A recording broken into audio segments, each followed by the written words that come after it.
I always tell people, I just hope they see a guy that loves what he does. Jake Bockovan. I didn't get any stupider, I know that. I had never been very smart. Tom and Bock starts now. Welcome in, kids. Tailgate Tuesday, back on the road at Chick-fil-A. Hey, we must have done okay last week, Bock. They invited us back. Yeah, well, they'll always take that. Chick-fil-A is delicious. I can't wait for our food later. Right. Different location, but nonetheless, 48-0 today. So stop on by. By the way, if you'd like to see our lovely faces, you could do so.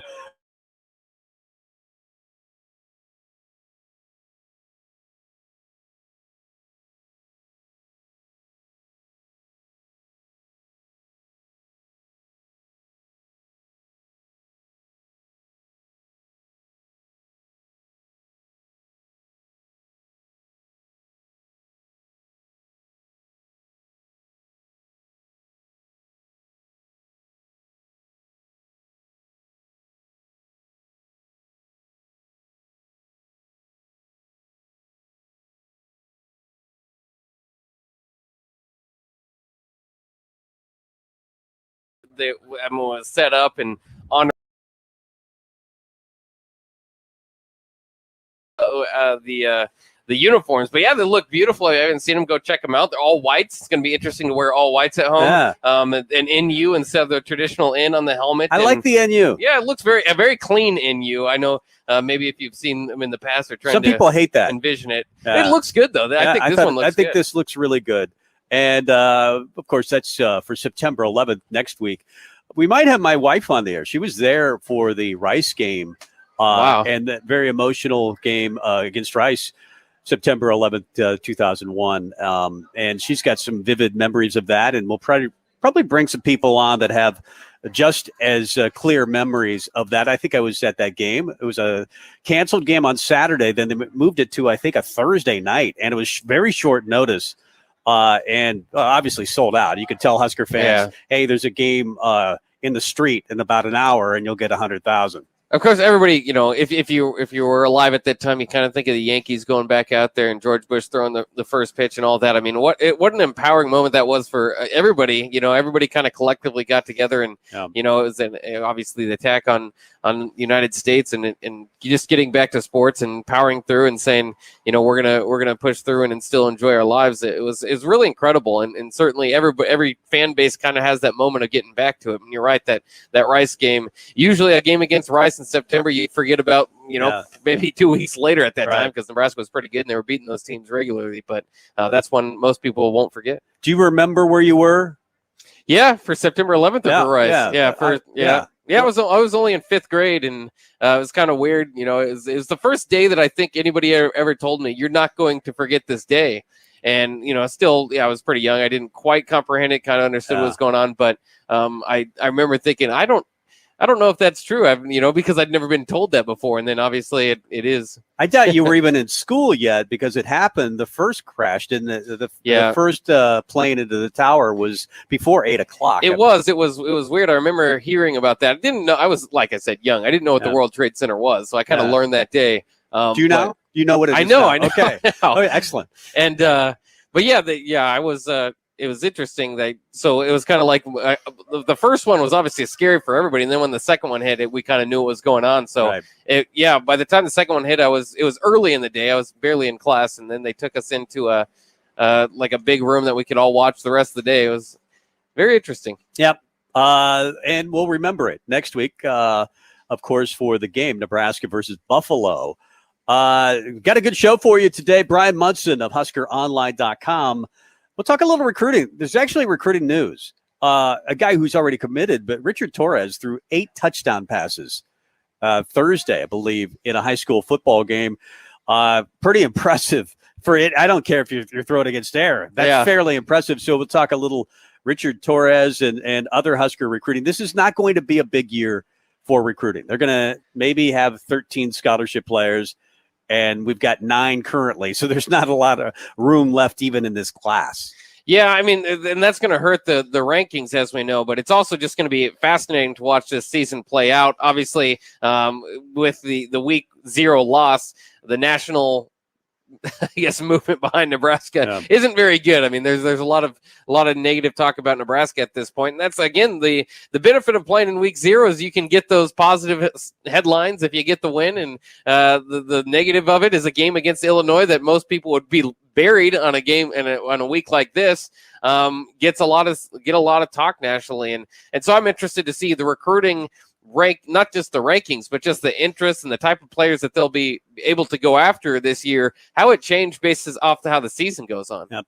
Well, they do play Fordham this week. A lot of people may not be excited about that, but it's a chance to increase the sellout streak. That's kind of more scary than anything. And I'm told that there's only actually like a couple thousand tickets maybe at most left. So that's usually in the range of somebody buying those. Somebody better buy those up. Because the opposite of it, and I've seen people make this on StubHub, they're going for like $10. So either you buy the new one of the limited 1,000 for like $65 or whatever it is, or you can go for like $10 if you just find it on the secondary market. But they're going to play the game. It's going to be against Fordham, and hopefully it will be a sellout. You heard Scott Frost say yesterday he's really looking for Husker Nation to step up and then buy those leftover tickets.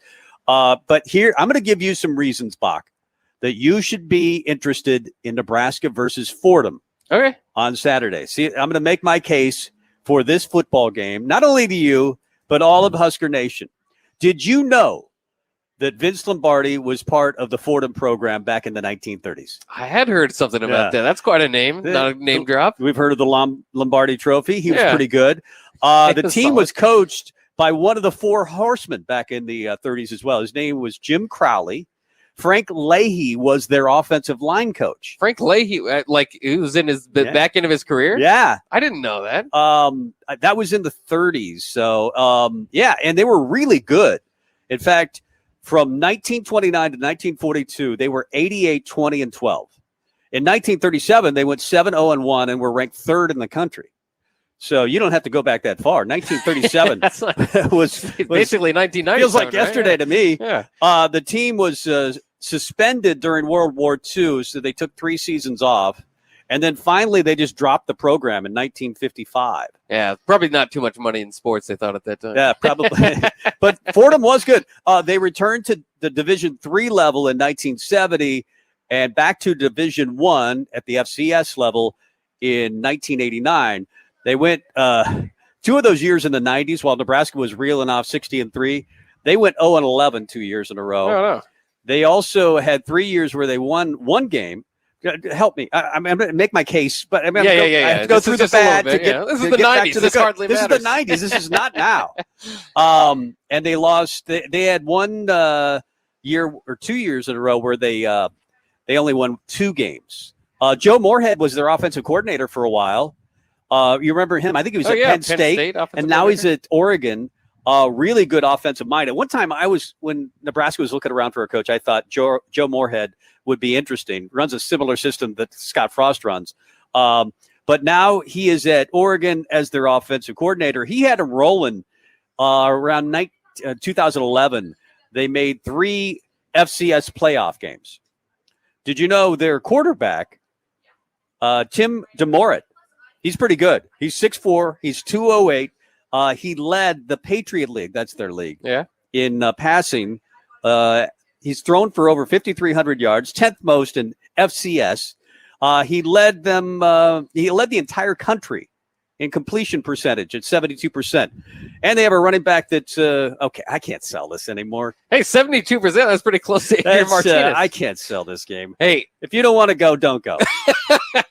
I get you. I can't. Are you done? I'm trying to sell this thing.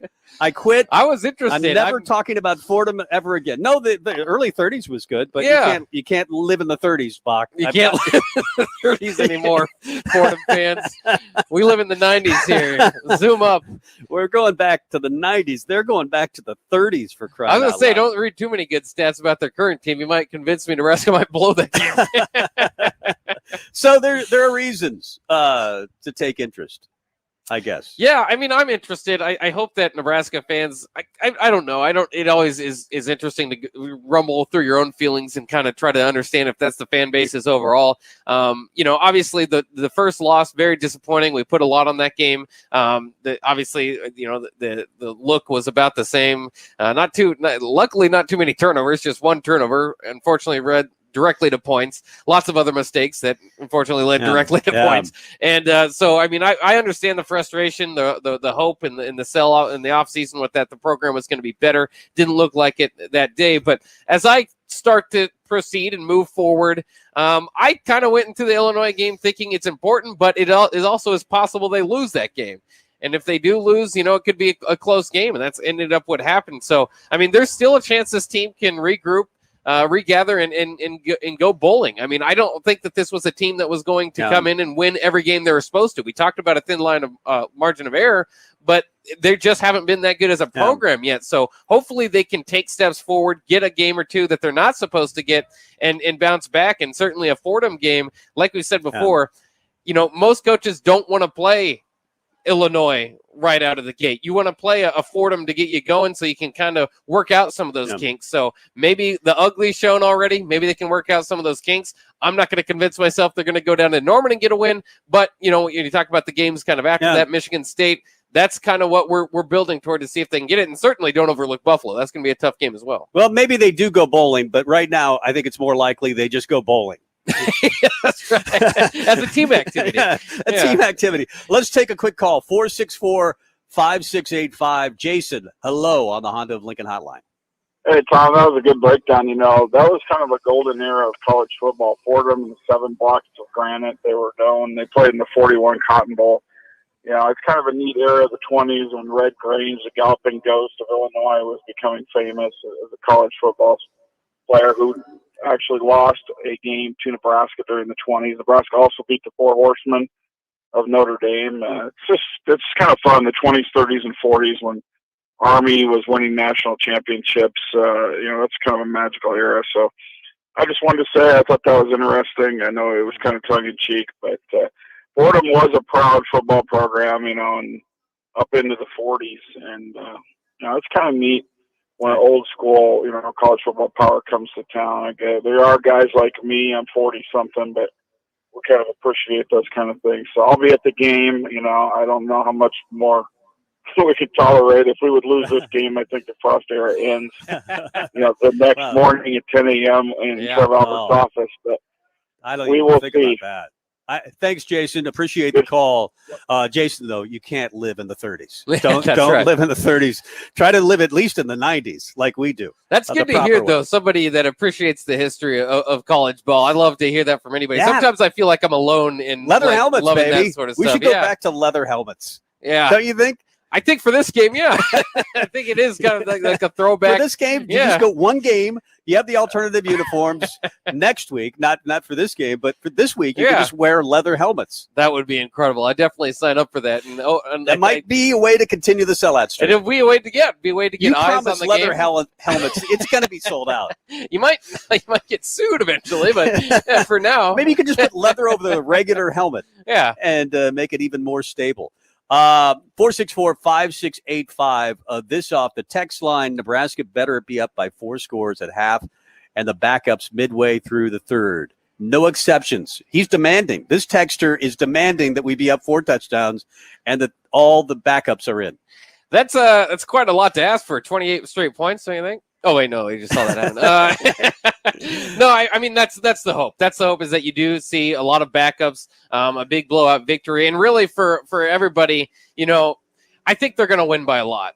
But are they going to win by a lot and have less than 2 turnovers? Are they going to win by a lot and not have too many penalties? Are they not going to fumble, and recover it? That doesn't count as a turnover. But you don't want to see all those little mistakes transfer over from, I would say, week 1, but the first 3 years of the Frost program into this game. This should be a sound, clean, easy win where everybody gets to kind of work on their stats a little bit. Yeah, you don't get many opportunities, and that's why I was always in favor of having this game. I know a lot of people have criticized it, but I think Nebraska, as we saw in week 1, they need a lot of work. I don't care if it's against my alma mater, Lincoln High. Yeah.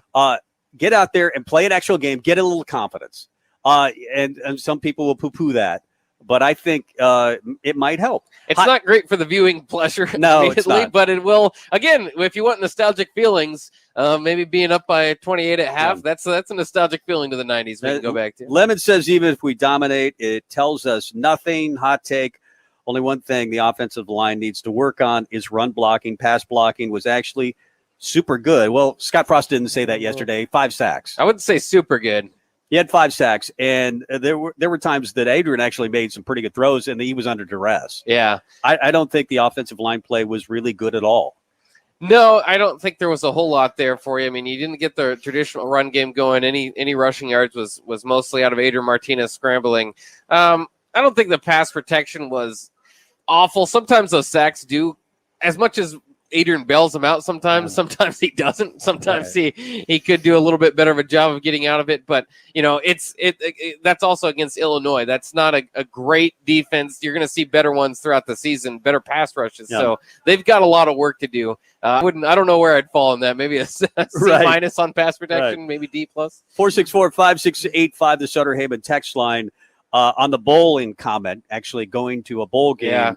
Yeah. We just need them to get to a bowl. After that, we have a great bowling team. We don't need more bowling at Nebraska. That's true. Can we change our name to the Fighting Leatherheads? You like that? Hey, yeah, I would like that. That's pretty cool. I don't know if we should change better the than name. Bug Eaters. I don't want to. Well, they kind of have changed the name. It used to be Cornhuskers. Now it's just Huskers. Not officially. It's still Cornhuskers. Yeah. But yeah, Riley tried to eliminate it, and it feels like Scott Frost might be trying to bring it back Cornhuskers a little more. Well, either way, it's that might be cool for nostalgic feelings if you start winning, but right now I don't know what you go by.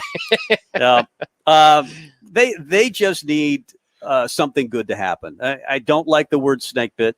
I wish he never would have used it because it's too close to jinxed or cursed or hexed or voodoo. I mean, it just feels like, and it's an excuse. It sounds like an excuse. It sounds like an excuse, and it does. As a fan watching these games, it feels like anything that can go wrong in a crucial moment does go wrong. And that does feel like a team that is snake bit, but they do it to themselves. It's almost like a self-fulfilling prophecy. Yeah. They know this is who they become.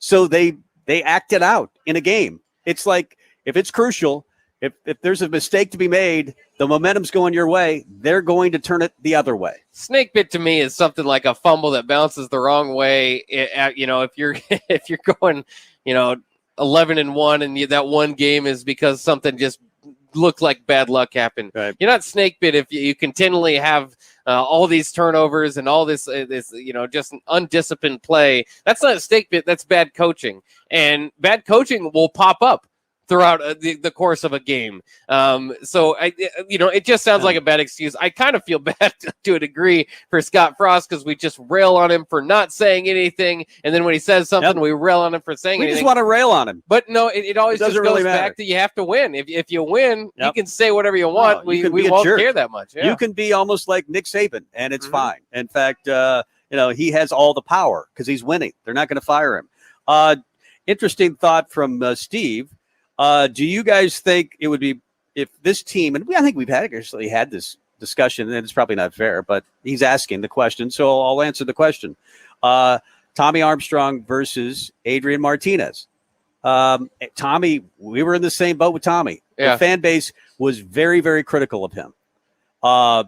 And yet I think you would take Tommy. I would probably take Tommy because I just kind of like the fight in that guy. If he needs an extra yard, he's going to fight for it, and he would do that a lot. He obviously had his own flaws, and I think they're kind of in that same boat. Tommy obviously had a lot more help around him. That's been a problem for Adrian Martinez his whole career. Tommy at times had Amir Abdullah and Kenny Bells and Quincy Dunwas and better offensive line. Spencer Long, guys overall, like that up there. I think Tim Beck was actually pretty good. Tim Beck's better. Tim Beck gets ripped a lot. Yeah. And I thought he was actually a pretty good offensive coordinator. Well, yeah. I mean, at times averaging like 35 points a game. You're coming off 23 points per game. You'd certainly take that at that point. But I do love that discussion because I think that Tommy Armstrong and Adrian Martinez are very close. I don't know if that makes you feel great because I don't think they're quite like the all Big Ten caliber type of quarterbacks, but they're solid quarterback. They're solid Power 5 quarterbacks that can provide a spark for your team. Martinez, and I've never been a Martinez incredibly, a big supporter of his. But I do back him up a little bit when he gets too much criticism because like this last game, he's got his faults, right? He missed some passes that could have maybe changed the course of that game. Don't get me wrong. But he also kind of kept him in that game. And Brett Bielema said it himself. I'll believe the opposing coach. That's the only guy they're worried about. I would take Adrian talent-wise over Tommy. Adrian, I think, is faster. I think he's got a better arm. When he gets hot, he could get really hot, but both of them were like that. He doesn't have a better deep ball, that's for sure. At times, yeah, you're right. Tommy was a gamer.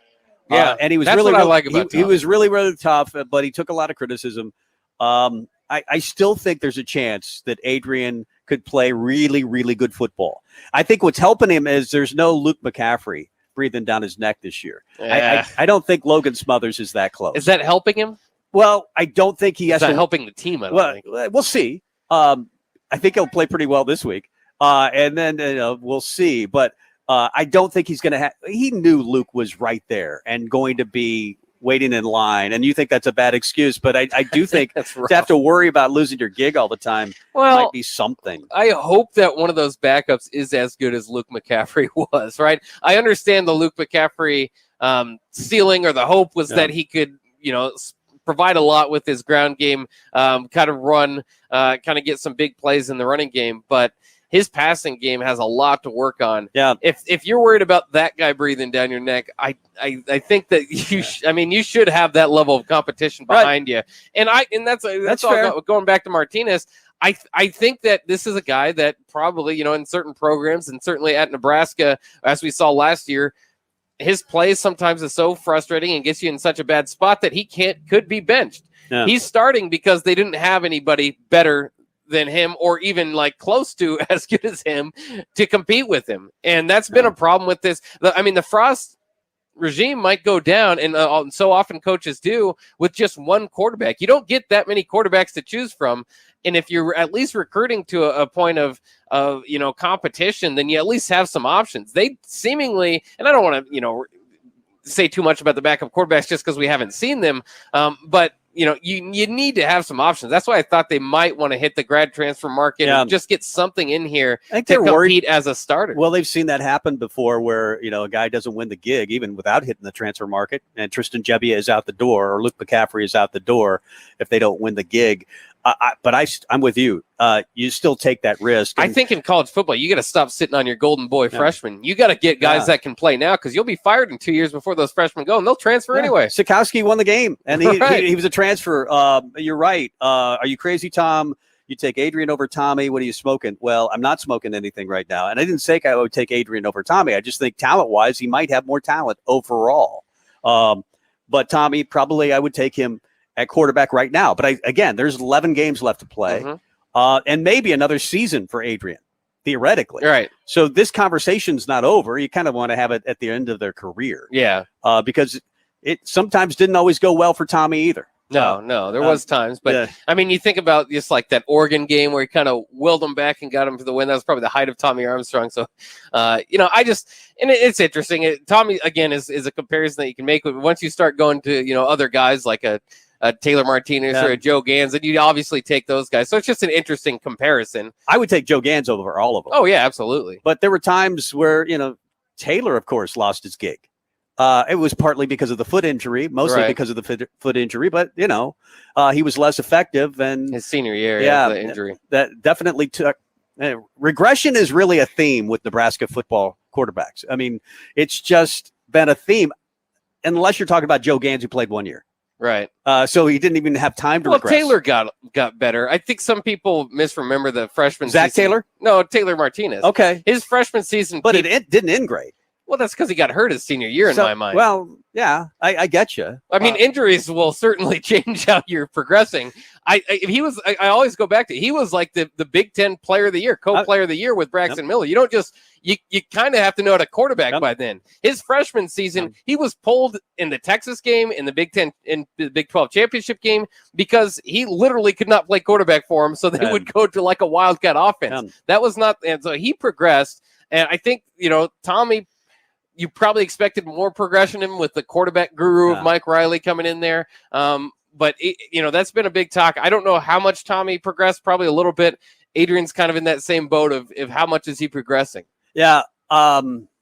I think your last name has to be Taylor to be the Big 12 Player of the Year. Zach Taylor. Yeah, that's right. And Taylor. Well, your first name, Taylor in your name. Taylor, but not a Lee in your name. No Lees. No Lee. Zach Lee and Taylor Lee didn't turn out those. No, Zach Lee, not the best.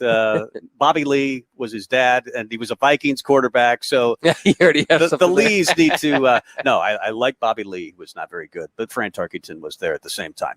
Let's go to break. I do want to talk to Brian Munson about the weekend that Richard Torres had. We were just talking about quarterbacks. What kind of career does he expect at Nebraska from Richard Torres? We'll talk to Brian Munson of HuskerOnline.com next. Download our app by searching 93.7 The Ticket in your app store to stay in touch and listen all day long wherever you are. This is Tom and Bock. I was in the middle of the Atlantic Ocean when it happened. There was a sudden jolt and our submarine crashed on the seafloor. We were in total darkness. That's Dr. Dejana Figueroa, a marine biologist and STEM teacher, talking about a deep sea dive she'll never forget. It's funny, when I was a kid, I was afraid of the ocean. And there I was, 2 miles below the surface. But as a scientist, you prepare for that. Using our training and a little creativity, we fixed the sub and finished our experiments. The dive was just too important. Every dive gives us glimpses at things few people ever get to see. Glowing creatures, fiery undersea volcanoes. When we got back to the surface, I kissed the ground and called my mom, of course. But you know what? I wouldn't trade that dive for anything. Dr. Figueroa uses her passion for STEM to discover new things and make the world a better place. She can STEM, so can you. Check out She Can STEM for more stories and inspiration. A message from the Ad Council. In every office, there's 2 types of people. There are those who bring in bagels and those who eat the bagels that someone else brought in. Everybody likes the first person. Be that first person. Weekday mornings at 7:30, you have a chance to win a business box of bagels from Bagels & Joe. All you have to do is shut up, Sipple. 2 questions for you, 2 for Sip. Win, and the bagels are yours. Lose, well, you don't want to lose. You lost Monday, you lost Wednesday, you're a loser. Shut up, Sipple. Weekday mornings at 7:30, brought to you by Bagels & Joe. Early break with Sip and Jake. I wanted to see a team that was pissed, that was urgent, and I saw that from the get-go from the defense. Man, they looked good. The defense was getting in the backfield right away. Those first couple drives, oh my gosh. Man. And then it just stopped. I said, this can't be a couple drives. It's got to be a full 60 minutes. If you are going to tell me, Cam Taylor-Britt, on Monday that this is your Super Bowl for the year, I better see 60 minutes of hell out there. Fire. I didn't see it. Early break with Sip and Jake from 6 to 8 every weekday morning. Dancing at weddings, walking the dog, playing with grandchildren. These are the small moments that make life great. They're also the moments that chronic pain steals from us. Don't let chronic pain stop you or a loved one from living life. At MD Pain, we wrote the book on effective, ethical pain management. We offer the most up-to-date treatments from Nebraska's leading physicians. Don't let pain stand in your way. Call MD Pain. Tailgating is back, and Sartor Heyman Jewelers is offering a deal that'll really fire you up. Receive a free Traeger grill with a purchase of $2,500 or more. Take advantage of interest-free financing with no money down. Sartor Heyman has dazzling jewelry in every price range, so buy her the diamonds she's been dreaming of and get instantly rewarded with a free Traeger grill. Offer ends soon, so hurry in and get them while they're hot. Sartor Heyman Jewelers, a Nebraska tradition since 1905. Your home is your empire. Protect it with Empire Fence. Get a free instant quote with the online estimating tool at empire-fence.com. See an upfront estimate with no hidden fees.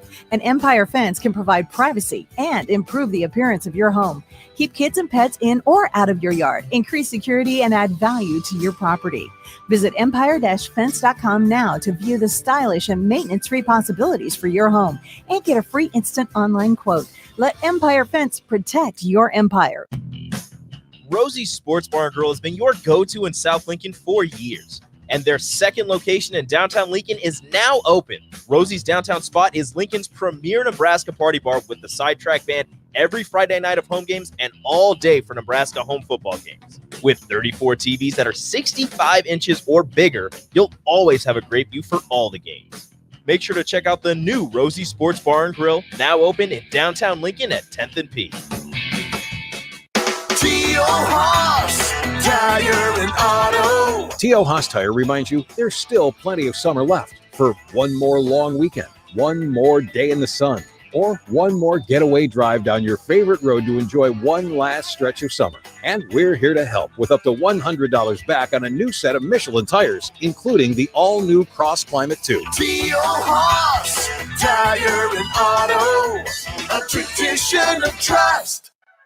Back to Tom and Bock on 93.7 The Ticket and theticketfm.com. It's Tuesday. That means Tailgate Tuesday at Chick-fil-A. We're here till 2 o'clock. Tom and Bock, stop by either Chick-fil-A location. You don't have to come to this one, but we would love to see you at 48th and O.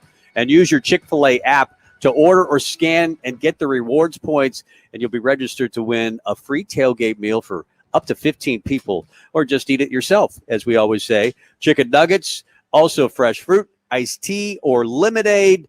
The winner will be drawn on Wednesday and contacted by Chick-fil-A. So do that. Chick-fil-A, 48th and O today till 2 o'clock with Bock. Let's welcome in Brian Munson of HuskerOnline.com. Hello, Brian. Hey, what's up? Not much. Hey, we were just thinking about this. Richard Torres, 8 TDs. What do you know about that performance? Very Tecmo Bowl-like. Yeah, I mean, his tosses look great. And you know, it's so funny, and I joked with him about it, you know, through his recruiting process and through his commitment. It was like, I think he only had like 7 touchdowns receiving last year. It was some remarkably low number. But like his highlights were really propped up based on these beautiful throws that were just flat out just dropped, like just bricked, total bricked, you know, alligator armed it or caught it with their body and it bounced off, or just, you know, just straight up just missed the whole thing. It's like his numbers probably would have tripled, you know, based on the number of catches that were dropped last year. So it looks like there's some better consistency. I think that comes along with the fact that they were doing a little bit more work during the summer. I mean, having a guy like Torres there, you know, it's gonna really push everybody else to be great around you or get better around you. So I think that that's something that's really helped that Southside high school team kind of get better. And I'm looking forward to getting down there in a couple weeks to go check him out and see him play. So I'm looking forward to it. But yeah, his film was great and his stats were gaudy. Of course, Richard Torres, the Husker quarterback commit. What is the level of play that he's playing down there? And I guess how does his team compare? Because, I mean, I've kind of heard from some friends that talk about looking at his film and they weren't as impressed. It's not a high level. He's playing, I think it's TAPS. I think it's actually a private school. I need to go back and re-review that, but I think that they're playing the TAPS level, which, number one, it's very hit or miss. You're talking about the Bishop Dunns of the world. You're talking about your Houston Pius, which I believe Andrew Luck, you know, came from. So, I mean, they produce players. There's no doubt about it. So you can't just ultimately just throw it out. Now, what I will tell you, and I feel okay sharing this with your audience because you're in Lincoln as opposed to, you know, somebody listening in San Antonio. I did bring this up to somebody else because we were talking about other scores from around the area. And I think we were talking about Converse Judson, and they beat DeSoto this last weekend. Typically, the San Antonio area they're not known for having, great teams. Cibolo Steel, that's kind of one of those exceptions. Converse Judson from time to time has had a good team, but typically there's not, a lot of talent that gets put out, there every year, and there's typically not great consistency across the programs to kind of, be a Lake Travis or an Austin Westlake or a Duncanville or a DeSoto or South Lake Carroll. You're not going to find that type of consistency, out of that area typically. And that's just one of the things that kind of plagues the San Antonio area in general. So while the level of play is probably limited to the parochial schools, I think the other part there that you're limited to is just that area in general just is not known to put out a lot of talent, but they have put out talent before in the past, obviously. I didn't mean to make this the Richard Torres hour. Just a little bit of recruiting news. Would he be the tallest, real quickly, the tallest quarterback commit Nebraska? Is he 6'6" or 6'5"? Closer to 6'5". I mean, he was considerably taller than Scott. I remember the video of like when he showed up for his official visit, and they were doing like Friday Night Lights when he walked out on the field. And I stood next to Scott, and so is my son when we went up there for various camps. And Scott's a pretty legit 6'3" guy. I want to say Torres is all of 2 inches, probably even taller than that. I would love to have seen I know Heinrich, pretty well, and I would love to have seen Heinrich stand next to Torres to see how those two compared, because Heinrich's a pretty legit 6'5". We were having the quarterback chat, and the big conversation is it always comes around to the Nebraska quarterback, whether it's Taylor Martinez or Tommy Armstrong, and now Adrian Martinez. Nebraska, it's been a while since Nebraska has had a quarterback that's gotten better, or at least ended their career on a really high note. Maybe you could talk about Joe Gans. What do you see in the regression of Adrian Martinez? Because something bad happens every single game. I think, first of all, I think Martinez is his toughest critic, and I think that probably nobody. I'm trying to figure out what the best way is to communicate this, because I don't want to come off as being like a sympathizer, because I'm not, because I think the guys need to find ways to work around this being competitive. But I think he's his own toughest critic, and I think that he wants so hard to be successful that he finds himself overthinking and trying not to hurt the team as well as trying to do well. Because some of the throws, the underthrows, the overthrows, that's something that's almost like instinctual, that it seems like he wrestles with himself mentally when he's kind of seeing a guy that's that wide open. Like he doesn't want to bomb it. Like you get an Austin Allen, he's 6'8", and you overthrow him, you're overthrowing everybody else on the team. You are absolutely overthrowing everybody else on the team. Now, when you get a guy out in the flats and he's wide open, nobody around him in a radius of 35 yards, and you underthrow him, you're just trying to not do the same thing that you just did with Austin Allen.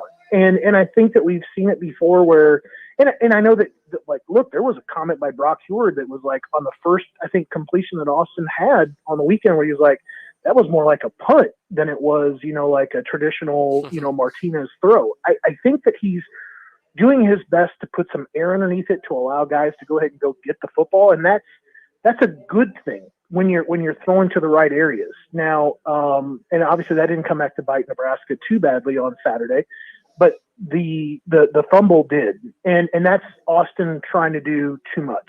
That's Martinez trying to do too much when it comes to him trying to get an extra yard or two, and that ends up turning out to be a fumble, if not a fumble recovery for a touchdown. And that's what really hurts Nebraska typically, is when they try to do that extra effort. And it's just something I think Nebraska's got to find a way to kind of get out of that mode and take whatever they're given by the defense, and then get ready for the next down, as opposed to trying to, stand out there and pushing so hard that they hurt themselves for it, and they end up being 6 or 7 points down as a result.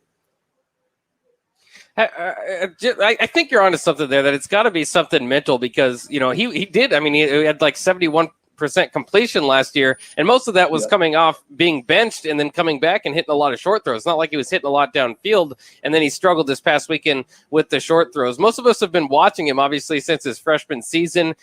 You probably have watched him a little bit more, remembering that high school tape. How has his mechanics evolved over that time? That's an interesting point.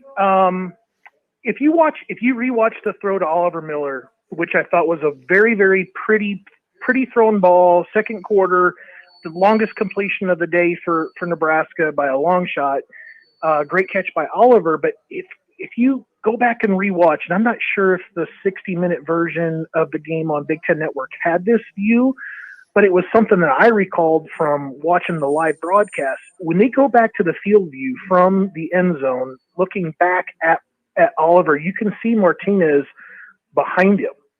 And it's a really weird follow through. It's almost like it's incomplete in a lot of different ways. There's a lot less arm whip, and it looks almost like it's intentional. And I'm thinking that may be another reason that's kind of getting in the way of a lot of those balls being overthrown. It's like he's got a different release point.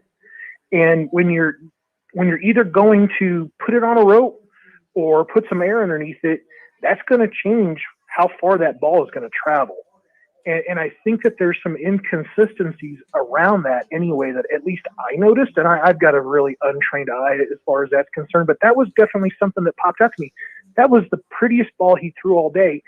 But in going back and re-reviewing the mechanics of that throw, it looked a little bit strange. It looked like that's what kind of given me that thought there about how it's like he wrestles with the depth of how he's supposed to get that ball from where he's at to where that receiver is going to be. And it seems like it's somewhere in his head. And I think he's just trying so hard to not make mistakes that he's just not going out there and just freely making the right plays. Brian Munson of HuskerOnline.com. You cover recruiting for a living. You've seen the recruiting rankings, and Nebraska's been in the top 20 or top 25 all 3 years under Scott Frost, and yet you have national pundits out there saying Nebraska just doesn't look very talented to me. What is it? Why are people saying that in your mind? And that's an interesting take because I thought Nebraska came out playing incredibly hard on both sides of football. I thought Austin was getting some good protection. I didn't think that they were able to establish the run game. I think Gabe had maybe a 10-yard run, either one of the first two drives that he looked like a number one back. But besides that, I don't really think that it really took off. And then I thought that obviously on the other side of the football that I thought Nebraska's pressure to start out the game was right there, that if they could have kept that energy, that they would have been able to probably, stay a little bit more competitive, even though it ended up just being a one-score loss. And they ended up, obviously, getting after the other quarterback and unfortunately injuring him. I felt like Nebraska wasn't able to keep the same energy. And I felt like also when I went back and I kind of, and this is going to probably sound a little contradictory to what you just said, from a talent perspective, I don't feel like Illinois really went out there and just was flat out better talent-wise. There weren't a whole lot of guys. Obviously, I felt like there might have been some guys at some positions that might have been a coin flip, but I think overall Nebraska was the more talented talented team and had the more talented players. I agree. And I just don't feel like that came out in the end result of that game, which makes it even more perplexing. But when you get down to the numbers and you talk about a bad fielded punt that cost you 2 points, 2 missed PATs, and then you talk about the fumble that goes for 7, you start talking about 11 points. That's the difference between a win and a loss on Saturday. So you get down to those 4 plays and cleaning it up, and then you find a way to kind of keep your energy up a little bit better, to be a little bit more consistent and bring that same kind of energy every single down. I think Nebraska wins that game on Saturday. Unfortunately, it goes down the record books as a loss, and it gets a lot of people, really talking about Scott being on the hot seat. Yeah, you're definitely hearing those conversations, at least privately. I've heard a few of them. Brian, thanks for the time. We'll talk to you again next week. We appreciate the time. Sounds great, guys. We'll see you. Brian Munson of HuskerOnline.com. You're not a Richard Torres guy. You don't. I'm not. The competition's not great. Right. I get that, but you can't always. I mean, if you find a guy that's playing against lesser competition, but you think that he projects to your program, Heinrich Harburg is kind of similar to that. Played at Kearney Catholic, and I think he was an under the radar guy, and now everybody's kind of high on him. I wonder if Richard Torres could be. I don't think Richard Torres is nearly as athletic as Heinrich Harburg, but he's big. He's really big, and he's got a good arm. Yeah, it just makes you want. I mean, it just maybe adds some context to the 8 touchdowns that he threw. Yeah, he doesn't play at the highest level. No, I get that. Let's get to break. Come back with the blog jog. We'll do that next. You're listening to Tom and Bock. Watch live on Facebook, YouTube, or Twitch. Tailgating is back, and Sartor Heyman Jewelers is offering a deal that'll really fire you up. Receive a free Traeger grill with a purchase of $2,500 or more. Take advantage of interest-free financing with no money down. Sartor Heyman has dazzling jewelry in every price range, so buy her the diamonds she's been dreaming of and get instantly rewarded with a free Traeger grill. Offer ends soon, so hurry in and get them while they're hot. Sartor Heyman Jewelers, a Nebraska tradition since 1905. One host has a red beard and thinning hair. The other also has a red beard and thinning hair. One host got married over the summer. So did the other one. One is a diehard fan of a sub-500 AL Central baseball team. So is the other. Can these two radio hosts do a show together without getting confused as to their own identity? The same couple. Happer and Schaefer. Weekday mornings from 8 to 11 on 93.7 The Ticket and theticketfm.com. 93.7 The Ticket, Fox, KFXL weather. Brought to you by Bryant Air Conditioning, Heating, Electrical, and Plumbing. Showers and thunderstorms will continue to be a possibility this morning. By this afternoon, some sunshine tries to mix in. We'll see a high temp of around 82. Heading into tonight, partly cloudy with the low dropping down to 66. We'll start off with cloud cover tomorrow, then break out the sunshine and warm up a bit with a high of 87. That's a check of your forecast. I'm meteorologist Tim Wright for 93.7 The Ticket and theticketfm.com. It's Supreme Spa and Pool's huge Labor Day sale. Save now, save big. Above ground pools from $29.99. Stone, the world's strongest semi-in-ground pool with a lifetime transferable warranty from $69.99. Book now. In-ground pool packages from $29.99. Installed this year. Cash and carry spas from $39.99. Ready for immediate pickup with a free water care kit. Labor Day sale savings at Supreme Spa and Pool.com. Another packed fall season means it's time to get to N Street Drive-In to fill up on all your beverage needs. Right now, they have tons of Oktoberfest beers, and you can check out their Cosmic Eye and Glacial Till selections as their beers of the month. Also, make sure to download the new N Street Drive-In app to order online and to set up delivery right to your front door.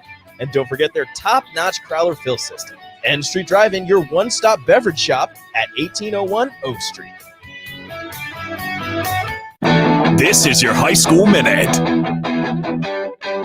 With your Southeast Community College High School Minute, I'm Harrison Arns. In Class A football in Week 1, Lincoln Northeast fell to Fremont in a shutout with the score ending 35-0. Lincoln High defeated Lincoln North Star in a thriller 26-24. Lincoln Southeast would beat Omaha North 29-19. For local recruiting, Blake Miller from Lord Central Catholic 8-man football team committed to Nebraska's walk-on football program on Sunday. In softball on Saturday, number 6 Lincoln East took home the LPS Classic Pool title. They went 3-0 in their run for the title. They defeated Waverly 6-1, Elkhorn North 11-1, and Omaha Burke 9-7 on their run. To set things up for high school football on Saturday, Lincoln Lutheran will play at Lincoln Christian, Omaha Bryan will play at Lincoln High, Grand Island will play at Lincoln Pius, Lincoln Northeast plays at Lincoln North Star, and Lincoln Southwest will play at Lincoln Southeast. This has been your High School Minute, sponsored by Southeast Community College, with locations in Lincoln, Beatrice, and Milford. Learn more today at southeast.edu. Herrick Services takes this time to wish everyone a happy and healthy Labor Day weekend. We are thankful for all the hard workers in this country that make it great and celebrate with them all with well-deserved time off this weekend. This important message comes to you from Bart, Mike, and the folks at Herrick Services, your vending specialist here in Lincoln. Their quality service and expertise has earned them a fine reputation. That's Herrick Services on the air because they care. No doubt about it, a water softener saves you money. Don't have one? Call the plumbers at Bryant. Just one call and no arm-twisting contracts. For a free estimate, call 467-1111 or go to BryantLincoln.com. We take our college football Saturdays so seriously at 93.7 The Ticket that one post-game show simply isn't enough. Join Husker Hall of Famer Jay Foreman and DP for The Ticket postgame. 90 minutes following each Nebraska game at Tanner's Bar and Grill at 30th and Yankee Hill. They'll break down the game from their vantage point and bring in special guests as well, with giveaways to listeners who drop by. It's The Ticket postgame with Jay Foreman and DP at Tanner's Bar and Grill. Sponsored by Action Plumbing, Heating, and Air Conditioning and Vinnie Kreekak of State Farm Insurance. Grab yourself a hot dog, pour a glass of eggnog, and settle in. This is the Blog Jog on 93.7 The Ticket and theticketfm.com. And we are at Chick-fil-A, 48th here till 2 o'clock today. It's another Tuesday. That means another Tailgate Tuesday. Stop by Chick-fil-A. Both locations, you don't have to come see us, but I wish you would. A lot of people just think we're in this little built, it's like a little wagon. Yeah. And it's a Chick-fil-A wagon, and people, I think, want to come up and order something from us. You can't order anything from us. You can deliver it, though. 48th is where we are. And use the Chick-fil-A app to order or scan in, get rewards points, and you can register to win a free tailgate meal for 15 people, including nuggets, fresh fruit, iced tea, or lemonade, and the winner to be drawn Wednesday. They'll contact you on that. Happer is here doing the Blog Jog. Hello. We're going to talk to. We miss Happer because he used to come in every day for Wingman, and now he's got his own show, and he's kind of ignored us. Yes, that's exactly what happened. Yeah, that's what. How's it going with Schaefer? You guys sound great. Yeah, I think so far so good. We haven't killed each other yet. That same couple. I like that. Great promo. You literally are the same guy. I mean, I can't tell when I'm listening who's who. Except they have a different opinion on Rex Hudler. I hope you guys get on. Or are you talking about that? Hudler's awesome. Ooh, what's your opinion on Rex Hudler? Oh, you know me. I'm team Hud. Schaefer's a hater. Yeah, he's a goofy guy, but that's what he knows it. That's what makes me feel better about Rex is he knows he's a goofball and he just embraces it. Exactly he makes mistakes all the time, and Ryan just makes fun of him, and it's great. Yes. Yes. You could play the Blog Jog music if you'd like. It's on the button bar, but this is probably what we'll do. I have something resembling that. Yeah. Yeah. There we go. I don't know. We use the music sometimes, but do you have anything that you'd like to Sure. talk about? Yeah, Okay, I could go throw ahead. a couple of things at you. Did you All right. see this morning that Cam Newton was released from the New England Patriots? I did. I thought that maybe he wouldn't win the gig. Of course, he was out due to COVID protocols, and so he missed a few practices, and that's where Mac Jones just lit it up. I think he had a practice where he went 35 of 40 and like 18 straight completions, and maybe he just won the gig there. I didn't think they would cut Cam, though. Did you? Yeah, no, I mean, I thought that if he didn't win it, he'd be the backup quarterback. And I think that's, maybe Cam requested it if he didn't win the job. We'll have to see how that plays out because, he's one of those guys with a pretty big ego. If he's not starting, maybe he didn't want to stick around. But I did not see the cut coming. I'm interested to see. I think he'll probably still – I don't know if this is the end of the Cam Newton era. I think we'll still see some injuries this year, and maybe he's going to be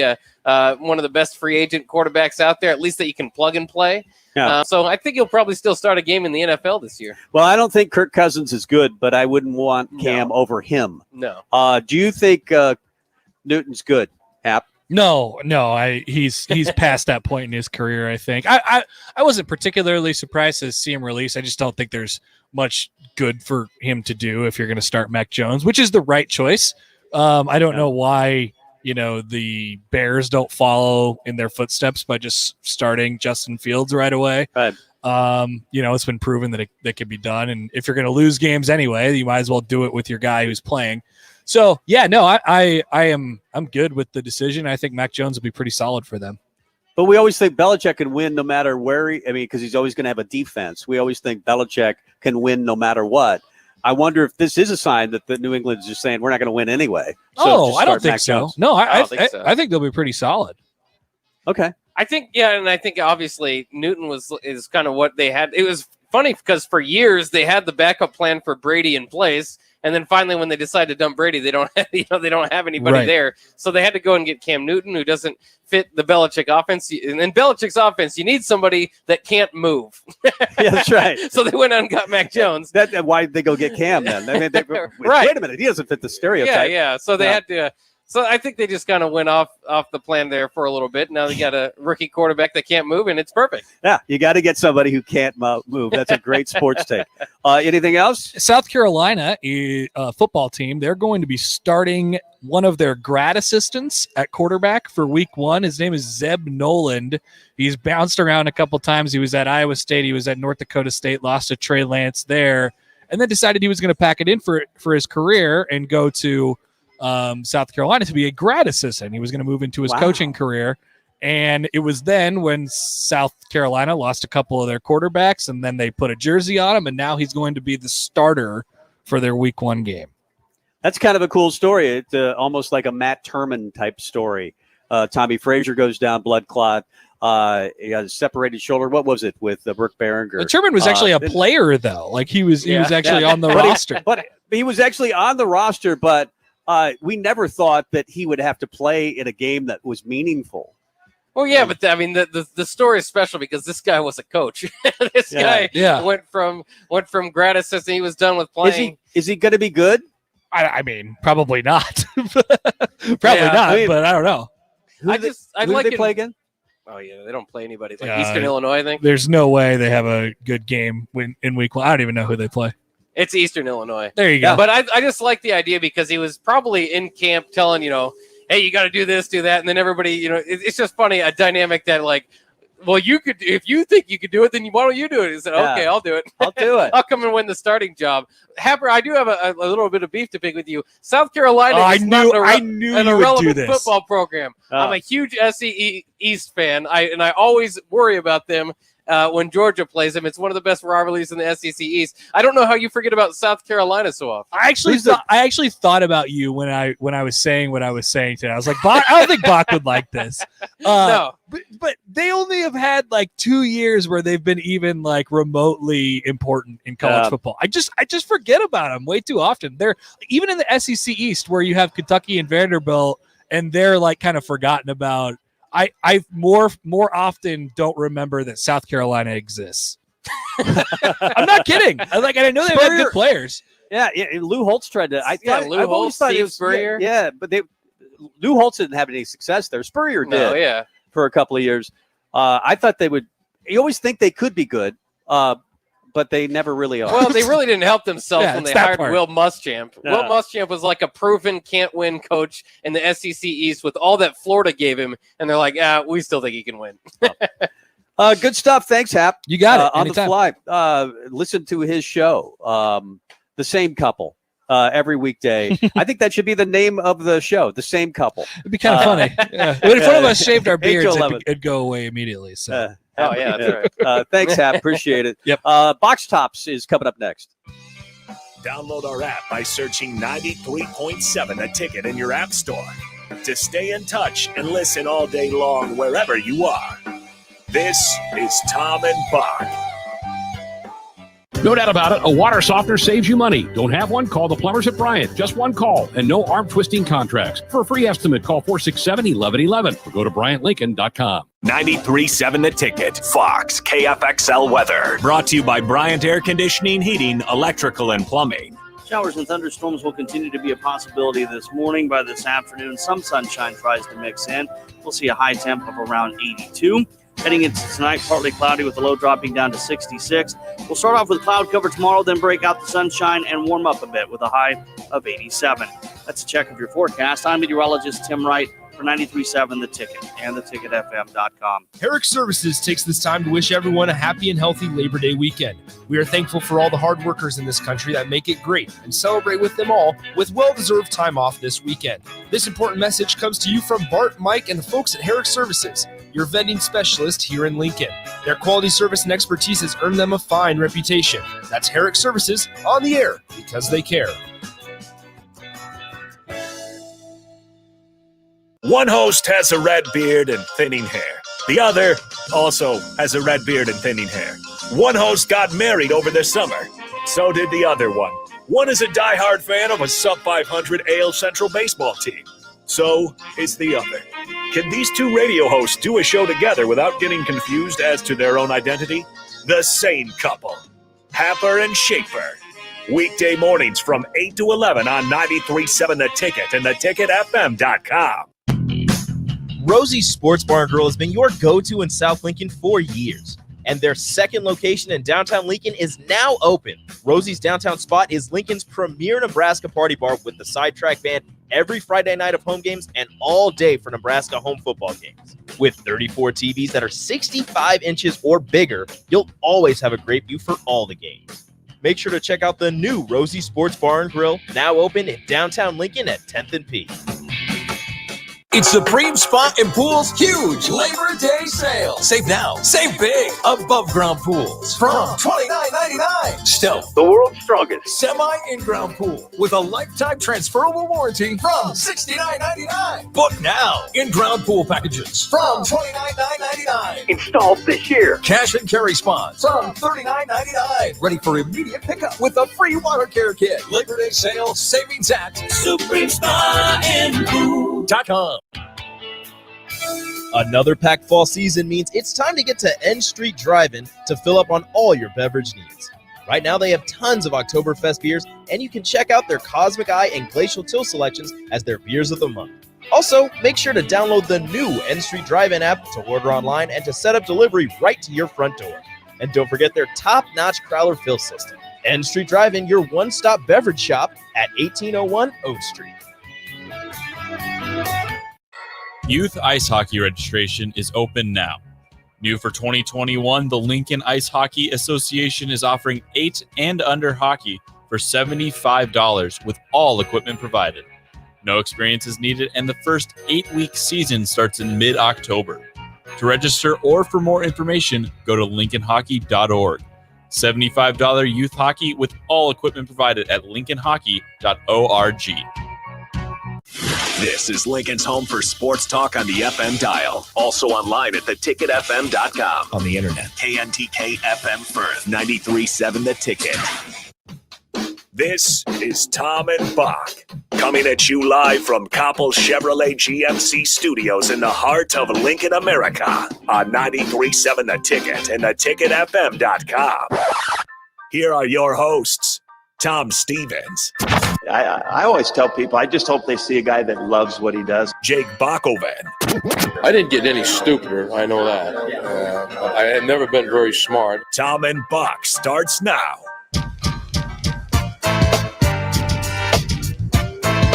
Welcome in, hour number 2. It is Tom and Bock. I'm Tom. He is Jake Bockoven. And we together are eating when we get off the air. I actually wouldn't mind eating now as well. But it is Tailgate Tuesday. You can stop by Chick-fil-A, our location, 48th and O, or the other location as well at South Point, and use the Chick-fil-A app to order or scan to get rewards points, and you'll be registered to win a free tailgate meal for up to 15 people. That includes chicken nuggets. It's also fresh fruit, iced tea, or lemonade. The winner will be drawn tomorrow and contacted by Chick-fil-A. So definitely stop on by. The quarterback discussion always gets a lot of texts on the text line, the Sutter Heyman text line, and the Honda of Lincoln hotline. Same number, 464-5685. Love to hear from you guys today. I'm not watching another game until we get a new quarterback. Wow, that seems a little. Maybe you will get a new quarterback, but you're probably not going to get a new quarterback. You're probably not going to watch a whole lot of games this year. Then you're probably not going to watch any other games other than that first one.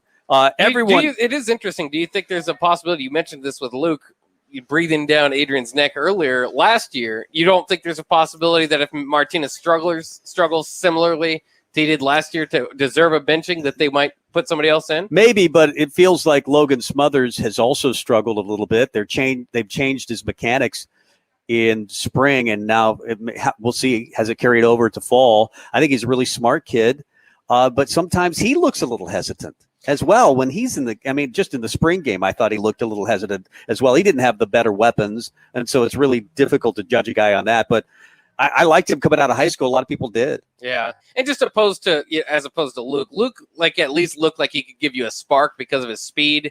Yeah. Obviously, wasn't the best quarterback as far as he wasn't a quarterback traditional in my mind. Quarterback going. Yeah, but he's going to try it at Rice. Yeah, so we'll see how that goes. Yeah. But yeah, I mean that might be the difference is that these guys obviously young, still aren't going to give you a spark necessarily that way. They would have to do the traditional quarterbacking route to get you there, and they're probably not quite at that level. But it'll be interesting to see if it plays out, if Martinez continues to have those fumbles or interceptions that just destroy you during that game. We talked a lot about the quarterback backup, I think, before fall camp and into fall camp. That was even more interesting in some ways than who was going to win the running back spot.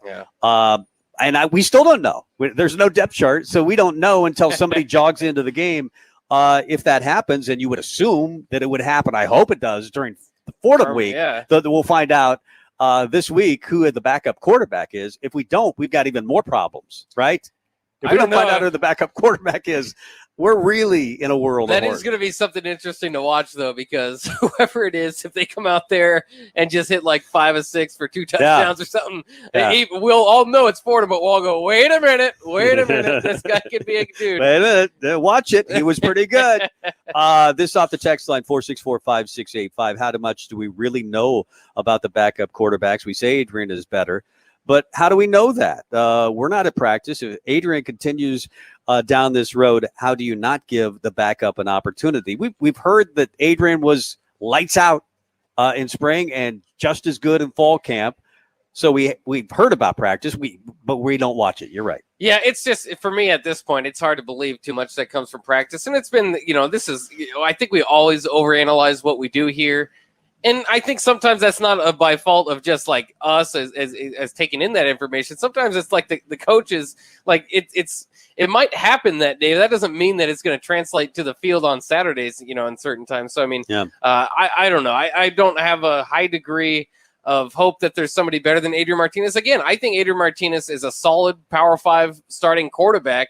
But obviously at times he can start to bury you and start to hurt you more than he helps you. But at the same time, that 75-yard scramble he had, if he doesn't do that, they're not in that game whatsoever. I've never seen another quarterback, and maybe this is hyperbole a little bit, at Nebraska, who's more explosive in good and bad ways. I mean, Taylor Martinez was pretty rough. He was very close as well. But Adrian's very close because, he runs for 75 yards, touchdown, and a 50-some-yard, 45-yard fumble return. That seems to happen to him a lot. Like, he is explosive both in good and bad ways all the time. And you wonder how much of it, like, he puts on his shoulder. We talk about, is the pressure on him, is it internal? How much of it is coming from the outside? And certainly there's a lot from the state of Nebraska as a whole. But, I wonder how much of it is a mental thing with him, just feeling it, because we've talked about for years how he needs more help. And he certainly could. I mean, he'd be a lot better with better help out there. And that's what you're hearing from a lot of the people that watch the game nationally. And you heard it from Brett Bielema directly that's the only guy they're worried about. But, a lot of the national pundits, maybe we'll get to some quotes later about a Yahoo broadcast with some guys that follow college football very closely, is, they didn't see separation. It's the same thing we saw. Didn't see separation at wide receiver. The running backs looked nothing special. The offensive lines really hit or miss on a given play. So, I mean, Adrian doesn't always react the best. And again, he missed some throws. Like, all that considered, he missed a few throws that could have changed that game. So, I mean, that's where the spotlight goes on the quarterback. Brett Bielema thought he was the best player on the Nebraska team, and he didn't even think it was close. He said, we figured, like, there's only one guy that can beat us, and that was number 2. Well, who would you say? I mean, we all follow the team. Who would you say their second best offensive player is right now? Just based on what I saw Saturday, Samori Toure. I mean, I'd go Oliver Martin because he had a better game, but it's not like either of them are incredible to watch as far as lining up. Right. It would have been very close. Toure had like a 40-yard play that was called back. But Martin made a couple of great catches. Yeah. But I just thought Toure was getting, if we're talking about separation, I thought there was more separation with Toure than any other receiver. Martin made some nice catches, but he didn't gain a lot of separation that I saw on Saturday. Let's get to box tops. What is the category today? Well, I know everybody's a little bit down from week 0, the loss for Nebraska. So trying to get you excited more as a college football fan to look forward to the games that we have the docket on this weekend. I did want to mention this. Friend of the show, Mitch Sherman, tweeted out, I know you're not a big video game guy, but Mitch Sherman tweeted out, exciting news today for Nebraska fans with the announcement from EA Sports that the Huskers are among 10 programs included in the Campus Legends feature available as part of the Madden NFL 22 game. He says it's the first multiplayer feature involving college teams since 2013. We're all waiting for that college football video game to come back. Yeah. You can play Nebraska on Madden already. That's pretty cool. That is, I have played Madden, believe it or not. Recent years? No, it was 1980. No, when did it start? I know I played. 90s, I know I played in the 90s, and I know I played it a little bit as a mentor to some of the guys that I more recently within the last 5 years. Yeah, but I'm not great at it. No, and I'm not all that great at it either. And it's a game to me that maybe the people on the text line, it just hasn't gotten a whole lot better over the years. I like those early, late 90s, early 2000s. All right, here's the 10. Yeah, let's go with the 10. The 10 top games of the weekend. By the way, week 1 much better than week 2, so enjoy it this week. Yes. Also, you get Thursday through Monday. It's the Labor Day opening weekend, so technically you get Wednesday if you really want to watch a pretty bad game tomorrow. But but other than that, there's a pretty good game with marquee brands from Thursday on to Monday night. So I've covered some of those games here. Number 10, though, starting off Fresno State at number 11, Oregon. I'll admit it. I think there's 9 good games. So I'm not really too interested in this one. But Fresno State, anyway, has already warmed up. They won 45-0 over UConn. That might be a little bit misleading because UConn did not play last year. So that's probably they should be fresh, though. They should be fresh. Been fresh. But maybe Fresno State's not quite as good as that shutout win over UConn would indicate. Nevertheless, though, they got a jump start on getting prepared. Oregon is jumping out of the gate with a team that's already warmed up. Fresno State, by the way, not awful last year, 3-3. Oregon, meanwhile, was 4-3 last year, but they come in as the highest-rated Pac-12 team this year. And also of note, hopefully Oregon does win that game if you're excited about week 2, because Oregon gets Ohio State in week 2. That should be a really good game. Ooh, yes. I keep forgetting about that. I think, isn't Ohio State like a 14, 15-point favorite? Maybe it's 18. Against Minnesota. Wow. Oh, against Minnesota. Yeah, maybe maybe it's on this. It might be on this list. It is. Well, wait a minute. Oh, sorry about that. I jumped ahead. I jumped ahead. Okay, go ahead, Bock. All right. I'll also admit this list is probably a little bit biased because I'm a Big Ten fan, so I put the Big Ten games in here, and that's why at number 9 I have Michigan State taking on Northwestern. They're in Chicago. That is on Friday, though. That's also why I put it in there, is if you want to catch a Friday game. I think that one's pretty interesting. Michigan State, not very good last year, 2-5, but they did beat Northwestern, who finished 7-2 last season. And I'm interested in this one because it's similar to Nebraska and Illinois, where the wind is going to come out of somebody's sails pretty early in the season. Michigan State, obviously, in year 2 of their coach. Northwestern going to see if Hunter Johnson actually is the answer at quarterback. They don't have their best running back. A lot of people expect a little bit of a slide from them. So I think that's more of a toss-up game than you would think. And Nebraska plays them both. That's a crossover game with Michigan State. And it's right after Norman, so you assume Nebraska is probably not going to win that game in Norman. Can you bounce back the following week? If Nebraska wins those 2 games, Michigan State, Northwestern at home this year, you got to feel better about their chances to get to 6. It's almost we talked about the thin line of margin of error. Those games are almost absolutely necessary to win now for Nebraska. You got to win them now. Get to the bowl. And now I think the way that Nebraska looked the first week, I think there's more of an idea that this could possibly be Scott Frost's final season. So, I mean, these are incredible for the future of Nebraska's football program. A lot of weight's going to be put on those games. Maybe it's his final season because he goes, wins the next 11 games. That could be. Wins the Big Ten championship.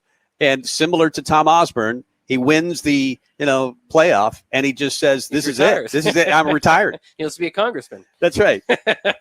Number 8 on the list. How about a game Thursday night? You already mentioned it, but it's going to be a good one. Ohio State at Minnesota. You mentioned Ohio State, quite a bit of a favorite. Some people think they're the best team in the nation. It'll start the C.J. Stroud era for the Buckeyes. Minnesota, by the way, but the reason why it's interesting, they are wearing their alternate uniforms, all black, so that should get things going up there in the Twin Cities. But also, a lot of people sneak pick to be pretty good this year, Minnesota. I know you and I both agree that's probably a better team than their 3-4 record last year indicates. Veteran quarterback, probably the best running back in the Big Ten. Should be a good at least maybe like similar to Nebraska last year, maybe play maybe 2-3 quarters with Ohio State before probably Ohio State pulls away. Yeah, I think Ohio State wins the game, but I mean, Stroud, it's very possible that a freshman won't play great. Right. I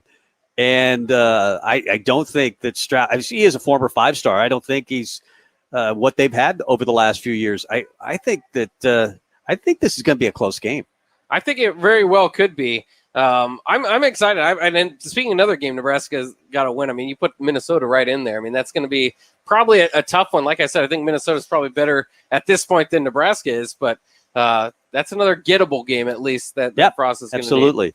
Number 7 on the list. This would be great. Back in the 90s, maybe early 2000s. Number 9, Notre Dame at Florida State. Unfortunately, the Seminoles aren't very good anymore. They were 3-6 last year in Mike Norvell's first year, but they're going to have a chance to maybe show a lot of improvement, get a top 10 win against number 9 Notre Dame. Jack Cohn, by the way, remember him at Wisconsin. He's now the starter for the Golden Domers. Yeah, they've had Ian Book for 3 years, and he was really pretty good. Cohn's kind of a different style. I mean, Book was pretty athletic. At least he could move around, and he would run for 100 yards. I don't think Cohn will ever do that. So it's interesting, the shift in the style of quarterback that Notre Dame will have this year. Maybe a better passer. And Graham Mertz took that job from Jack Cohn, but Jack Cohn did pretty decently at Wisconsin. I think he had 18 touchdowns and 4 interceptions. So not an awful quarterback. We know Wisconsin, sometimes those quarterbacks get lost and don't get much credit. It's just the system or whatever. But I think they could do pretty good. Are you like me? I'm such a college football fan. I give a lot of any Notre Dame game, or especially a Notre Dame Florida State. I don't care what their records are. Just those two helmets colliding for college football feels, that's going to be incredible for me to watch. Initially, that'll get me to tune in, but I can't help but think in the back of my mind, Florida State sucks. Florida State's awful. I look for Bobby Bowden. He's not on the sidelines. Oh yeah, he passed away a few weeks ago. I just don't. I think they're one of those teams, kind of like Nebraska. They obviously they have more advantages than Nebraska because they live in Florida, but they'll come back eventually. I just don't know when. Yeah, and obviously huge mistake to let go of Jimbo Fisher after one 7-5 year. They were done with him. Ridiculous. That's ridiculous. No, I know there was some behind the scenes. They didn't necessarily get along with the athletic department, so maybe that was part of it too. Number 16, LSU. Pretty high ranking coming off not so great of a season at UCLA. Similar to my number 10 game, UCLA's already warmed up. They beat Hawaii 44-10 in week 0, and Hawaii's a bowl team last year, so that might be a pretty good victory for Chip Kelly. And if UCLA can knock off LSU, they'll probably be top 25 heading into week 2. I still wouldn't be convinced that they're great, that they're back or whatever, but still a pretty good chance for a good start for UCLA and a good chance for LSU to kind of improve that they're coming back. We always do this comparison, Chip Kelly, Scott Frost, because Chip Kelly is the mentor. Yep. We see him as that to Scott Frost, and we compare offenses because they're fairly similar. And now they've won their opening game 44-10. If they're competitive, or if they win that LSU game, I think the reverberation will be felt in Lincoln a little bit.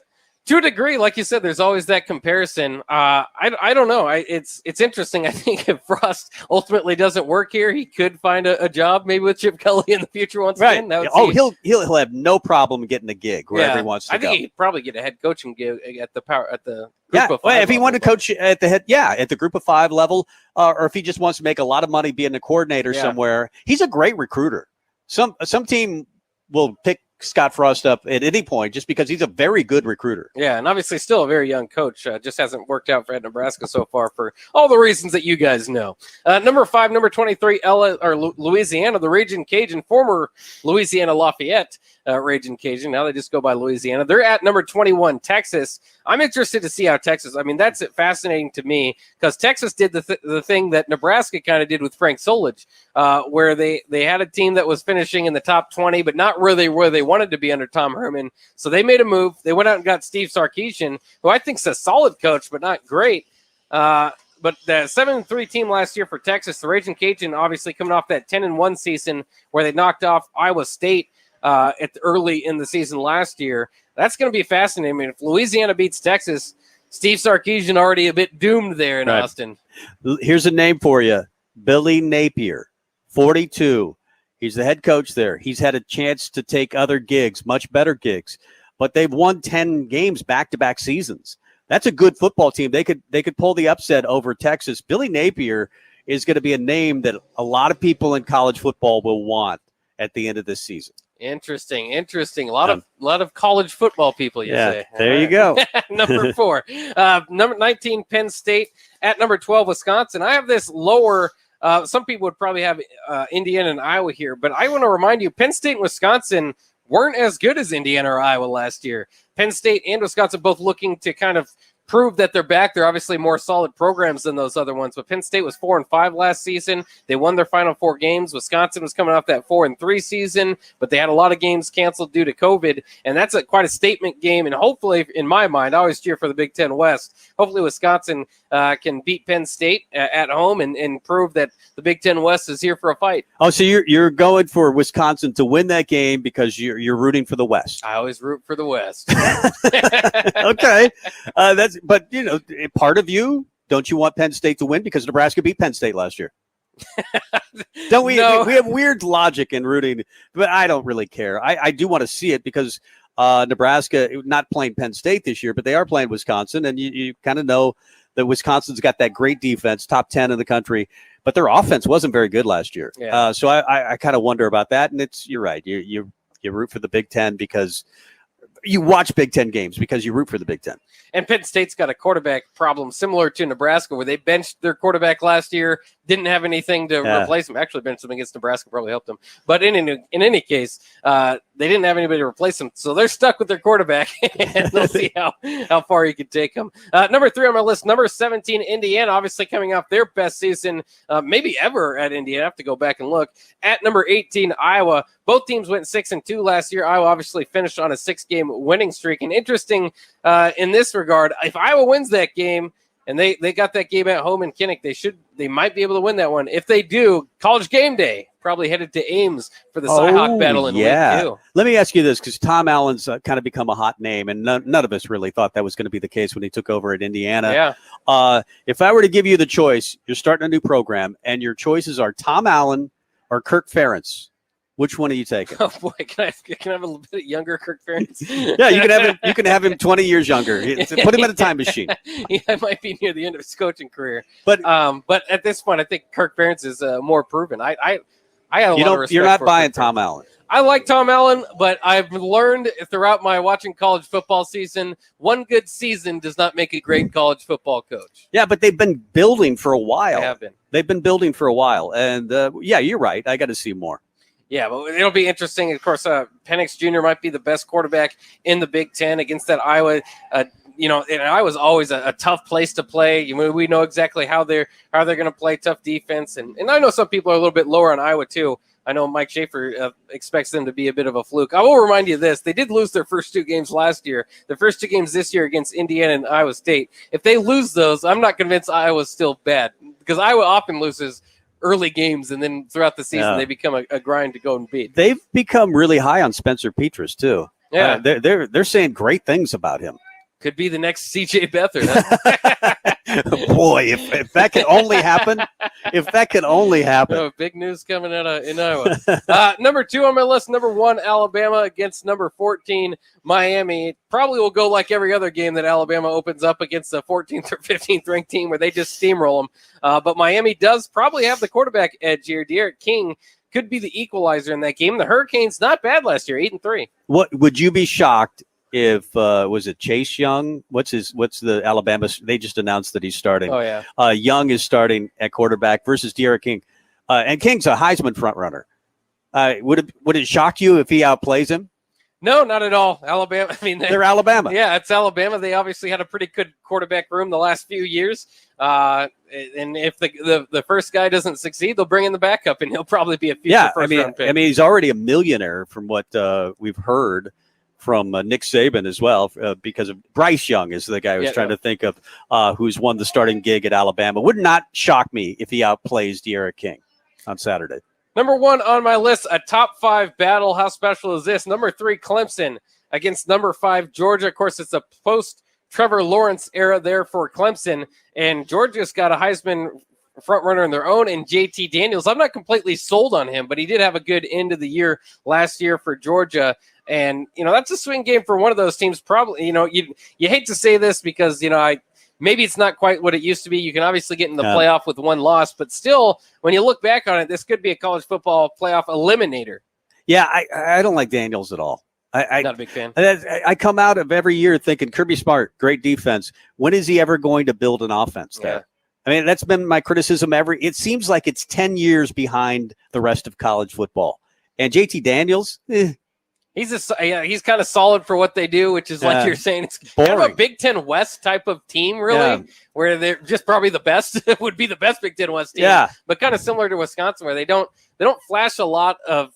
For what they should be able to recruit, they don't flash as much athleticism and just offensive innovation as they probably should. But Kirby Smart's always been a great defensive coordinator and a great recruiter. And they've always got that chance. They're probably that top program that just probably should win more national titles. They have their last national title back to Herschel Walker, 1980. That's right.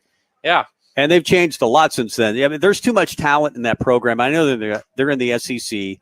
But they should win more the championships. Yeah, that's my list. You excited for week 1? I am so excited. I just can't hide it, as the Pointer Sisters once sang.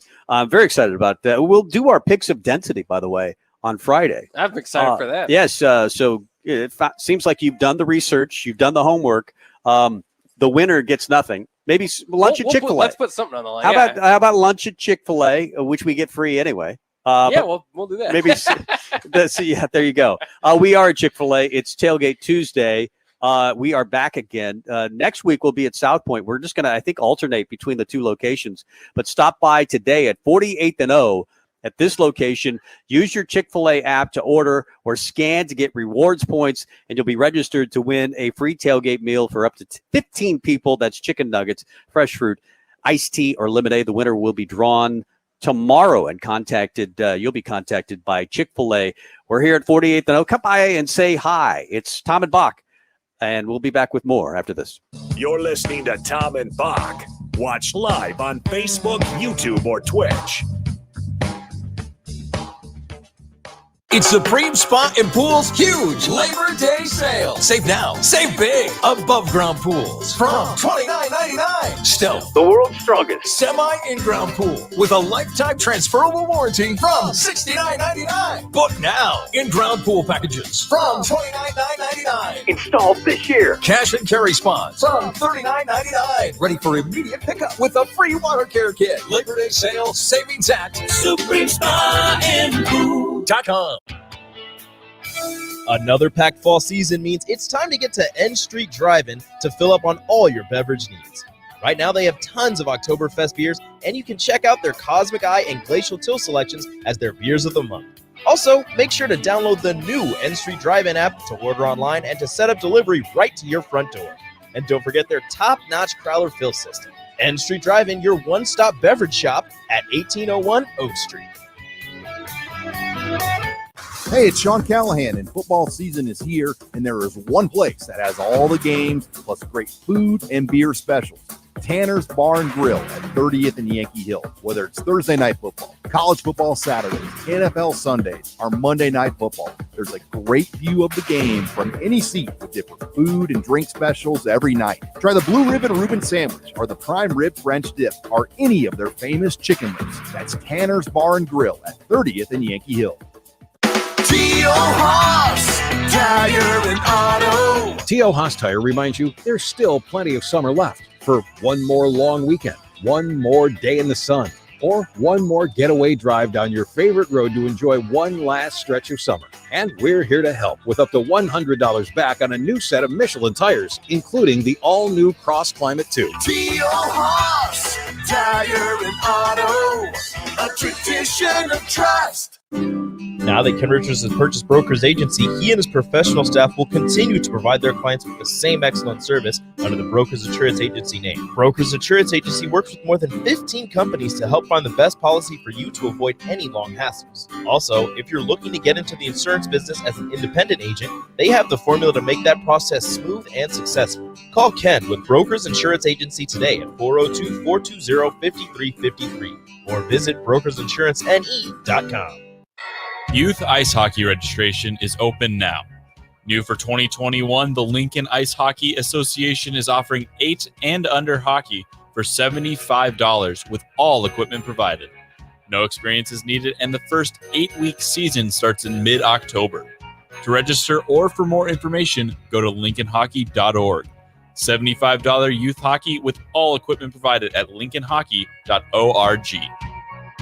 Want a free pair of Nebraska football tickets? Head to theticketfm.com's contest tab and register for a free pair of tickets each week of a home game, courtesy of Ben Bleicher with Professional Realty Group of Woods Brothers and 93.7 The Ticket. You love to fish. The sight of long lines and casting for better opportunities. You wish more people knew the value of a good worm. Share that knowledge. Take a beginner fishing and show them what real fun can be. Then share a picture with us. You could win a boat or outdoor gear. Visit outdoornebraska.org/takeemfishing to learn more. And then take 'em fishing. Sponsored by Nebraska Marine Parks. When the clock strikes 0 after every Nebraska football game, there's only one place to go for instant coverage. Tune in for the Husker After Party postgame show on 93.7 The Ticket. Each game, win or lose. Call in with all your takes or text the show at 464-5685 and hear quotes from the team and coaches too. It's the Husker After Party postgame show, sponsored by Southeast Community College and N Street Drive-In. You're listening to Tom and Bock on 93.7 The Ticket and theticketfm.com. Welcome back.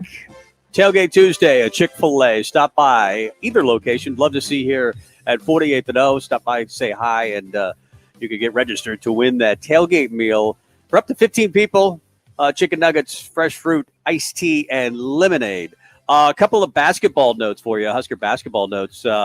Per sources, Nebraska versus Auburn will be the first game of the day for the holiday Hoops Giving event. It's in Atlanta, Saturday, December 11th. Tip-off very early. Right when you get up, Bock, you'll be putting on the TV 10:30 for that game, On December ESPN 11th. too, yeah. Yeah, on National ESPN. ESPN2, is it? Yeah. Okay. That's awesome. I'm looking forward to any day that you can wake up. That's what I love. You know, there's those different times. Those are great days. It's any day, like, or you know, it's in the middle of the night or Yeah. whatever with the Olympics at times. But it's just nice when you could just sports right away. Right. And I just I clap my hands and I say, Heidi, coffee, chop, chop. The game's on. That No, sounds dangerous. No, that would be the last time I ever said something like that to Heidi. Chop. Chop, chop. No, that would not happen. That's bad. The sources do say Nebraska, Creighton have informed NBA teams of a pro day that they're jointly hosting October 6th. That's kind of cool. That's definitely interesting. Yeah, and shout out to Adam for pointing that out to us on the text line. But yeah, I mean that's interesting to see. I mean, obviously both programs have been recruiting at a very high level. They've got some guys that would be interested. I'm wondering if some surrounding schools would be interested in going as well, or if it's just these two programs. But that's not something that Nebraska would be able to jointly do with anybody, in certain years. Yeah. So that's especially awesome. But I will say this: it's weird to see Nebraska and Creighton work together. Yeah, because they weren't working together, I'm guessing, when they were recruiting Isaac Trout. Like, we'll flip a coin, you can have him, or we'll take him, heads, tails. Obviously, he's not going to either school anyway. He has decided to go to Virginia to play college hoops. Isaac Trout, 6'9" forward, ranked 55th best player in the country. He picked the Cavaliers over offers from Nebraska, Creighton, North Carolina, Michigan, and others. Little bummed in that this is the third consecutive year that Nebraska basketball has lost their top-ranked player, but they're not choosing Creighton either. You had Max Burrell that went to Stanford. You had Hunter Salas that went to Gonzaga. You had Chucky Hepburn, who decided to go to Wisconsin. He wasn't the top player, but other guys that are highly recruited are going elsewhere, and they're from the state of Nebraska. Luke Werr from Papio South is at Oregon right now. Nebraska does have an offer to Jason Green of Millard North, who's ranked as the 233rd best player in the country. And they have verbals from Blaze Keita, who they really like, out of a Kansas JUCO, and Ramel Lloyd Jr. So does it bother you that Nebraska is not getting the best of the best in the state of Nebraska, Isaac Trout, going to Virginia? To a degree, I'd like to see a day where it does kind of swing to Nebraska's way in that area. But I mean, I think college basketball recruiting is quite different than football recruiting, where you have so many scholarships to fill. If you're getting a similar type of player, which Nebraska has been able to do, especially in the recruiting rankings, then it doesn't hurt you as much. But you would like to see a day where Nebraska basketball is embedded in like the players, like you saw with football, in the 90s, where like if you had a high-profile player, he's going to Nebraska. There's no doubt about it.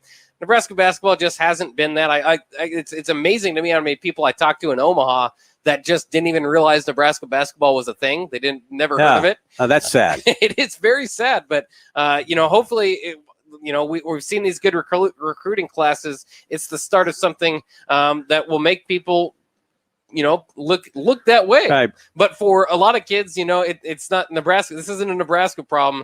A lot of anybody that gets a top 100 type of thing, you're looking at the top programs in the nation, not just because you want to, you don't want to disappoint the locals, right, but you want to have the best coaching and the best opportunity to move yourself, if you're that highly rated, to that next level. So, I can't really blame him. Fred Hoiberg obviously is doing his best to get other guys in here, but it's a bit disappointing because you'd like to see local talent, and I'll support them. I'll cheer for them as long as they don't go to Creighton, which would be staying in school at state too. Well, Creighton was getting a lot of the Omaha guys, and now in 3 years in a row that I think they had offers for all of those guys. They certainly did for Salas, and they did for Trout this year. So it's not like they're choosing Creighton all the time. I mean, Creighton's had a nice run with Omaha kids for the last 10 years or so. Now they're recruiting more nationally, and Creighton has a top 6 recruiting class in the nation for 2021. Nebraska was 18. I mean, I never thought I'd say that in my lifetime, that both had top 20 recruiting classes. I would wonder where some of those Danny Nee classes would rank in the early 90s when you had, Strickland and Boone and Badgett. Tony Farmer was a transfer, but Rich King was 7'2" and an amazing player. I mean, Eric Piatkowski out of South Dakota, he wasn't a Nebraska kid. And it feels like more of an Omaha problem to me. Isaac Trout, I know, as a Grand Island kid, but most of these kids that are choosing other schools from Omaha just don't feel like they have a connection. You mentioned they didn't even know that Nebraska has basketball. Yeah. I mean, that's sad. But I think it's going that way for football as well. I mean, you're seeing more and more Omaha kids. Nebraska didn't get anybody, at least so far. They're only going to offer 13 scholarships in football from Omaha. And the basketball, I think, is a similar thing. But it's not like Hoiberg is not recruiting. He's recruiting the best players in the country. He's just not getting them from Nebraska. I think you're right, though. I mean, overall, you kind of do get this feeling there's a disconnect between Omaha kids and Nebraska, regardless of what sport it is. And again, that just kind of goes back to the lack of success that the programs have had while those guys were growing up. I mean, we're at a point in time now where if you're 18 years old, you started following sports maybe when you're 8. That's 10 years ago. So in football, you're thinking about 2010 where you start to kind of pay attention. Yeah, there are a few good, but for the most time, there's nothing going on in football. There's not much going on in basketball. So, it's understandable. You have to have success in order for, kids to want to be there, especially if you're getting offers from top 25 programs. Then you're just, and then the other thing is it's, it just comes down to the kid. Some guys do want to stay close. They want to do it for their home state. Other guys, I'd love to get out of Nebraska and go see the world a little bit. Yeah. If I got the opportunity, maybe to get a full ride somewhere, I probably would have left Nebraska. Right. And some kids, like in football, I mean, it's just their dream when they turn on the TV when they're a kid. They're 6. They, like me, see Nebraska win a national championship. You're a lifelong fan. Maybe that changes if it's football versus getting who knows. I mean, you're definitely more in-state kids in general are picking other schools, partly because of what we've talked about, apathy, I think, with Nebraska football in particular. Scott says this in-state kids probably use Nebraska as a plan B. If they can't get playing time, then they'll transfer back home. We haven't seen a whole lot of that. Phil Jackman did it back when he went to Duke. He was from Grant, Nebraska, and he went to Duke, high profile guy. And, didn't get a ton of playing time under Mike Krzyzewski. They were loaded. But he was a 4-star kid coming out of Grant playing against talent that wasn't nearly as good as he saw at Duke. And he came back and had a productive career for Danny Nee in the late 80s, early 90s, but he wasn't fantastic. I said Nick Baugh, former ticket host, did that when he went to Kansas. Didn't get playing time, went back to Creighton, not Nebraska. Right. But and Nebraska, I don't think Barry Collier offered Nick Baugh, which bothered him a little bit. Yeah. Not that he received a ton of playing time at Creighton, but he was a good three-point shooter. Nebraska could have used him. Yeah, absolutely. I mean, if you're in Nebraska, especially at that time, you'd probably take just about anybody off a Kansas roster. Right. Yeah. They just did. They had Jake Muehlheisen, who was a Southeast kid and had a nice career at Nebraska. And I think he had offers from other players, but it wasn't Nebraska has struggled with for a while. And I think a lot of it is because of Creighton. Creighton has been good at basketball for a long time. Dana Altman obviously had it cooking for a long time. They have it cooking now with McDermott. But even before that, they were periodically good. Willis Reed, when he was coach, they had Benoit Benjamin back in the day. They're just really a good basketball legacy, and they've held on to it. It's a good program, and I know like that rivalry's there, but I'm now I think we're starting to see the fruits of the labor of Creighton moving from obviously the Missouri Valley to the Big East, and now they're a national brand. It's not just like that team that you don't know where they're from. They're in the Big East. They're competing year in and year out, and they're, like you said, they're recruiting to a top 5, top 6 level nationally now. I never thought I'd see that either, but I certainly wouldn't have seen that in the Missouri Valley. Yeah, Omaha's an interesting conversation for me in recruiting because Nebraska was dominating football back in the day, in part because they were always getting an Amon Green or Damon Benning or Clinton Childs, Leotis Flowers. There were so many great Omaha running backs, and they were it was a factory when Nebraska got, and it wasn't easy. I think Amon Green chose Nebraska, but Notre Dame was in on him. He's like the number one recruit. Yeah, he was the number one recruit in the entire country, and he was from Omaha, Nebraska. Yeah. And, I guess Hunter Salas experienced a little bit of that, and Isaac Trout's experiencing some of that from Grand Island. But you can't lose the number one recruit, even if it's just in your state. Yeah. Continually. I think eventually Hoiberg will have to do a better job of delivering the message. And I think he tried with Isaac Trout. I think he personally took over the recruitment of Isaac Trout and showed him that Nebraska cares. But he does feel like a pretty good Virginia fit. You think of that slow. I mean, he's a really good player. Isaac Trout, average 25 points a game. I think he'll be great at Virginia, but he seems like that'll be a good fit for him. I don't know what Tony Bennett. Yeah. There you go. Yeah, and again, that's a program that won a national championship a few years ago. It's we could talk about Nebraska being kind of an up and comer and getting a 5-star and all that, but if you want to go somewhere that is going to be playing in NCAA tournament and has moved guys on to the league, that's a choice to make. I mean, you can. I love the idea. You get the McGowan's guy that like we said the Auburn tip-off, that game against Auburn that we mentioned earlier. Auburn's got a 5-star. That'll be a matchup of 5 stars. That'll be fun. That's something Nebraska's never really been a part of, but Nebraska's still building. So I think that's you'll probably still see that over the next couple of years. If you start to make some win a Big Ten tournament, something like that, then I think you'll start to get more of those local guys that have been watching it for the past 5 or 6 years and watching success at Nebraska, and so they can believe it rather than just hope. Because if we're honest, there's no way that for sure it's going to work at Nebraska. And if you've watched the games, it hasn't been beautiful on the court, right? So, and even stability on the roster hasn't been good. So it's still kind of a prove it type of thing going on at Nebraska, where if you go to Virginia, it's sturdy. It's there. It's built. It's already been done. Yeah. You don't have to prove anything if you're Tony Bennett at Virginia. I mean, that's just a reload type of program. But if Nebraska gets Omaha Ballou to commit, if they get Simeon Wilcher to commit, they already have Bryce McGowan. That's 3 5-stars.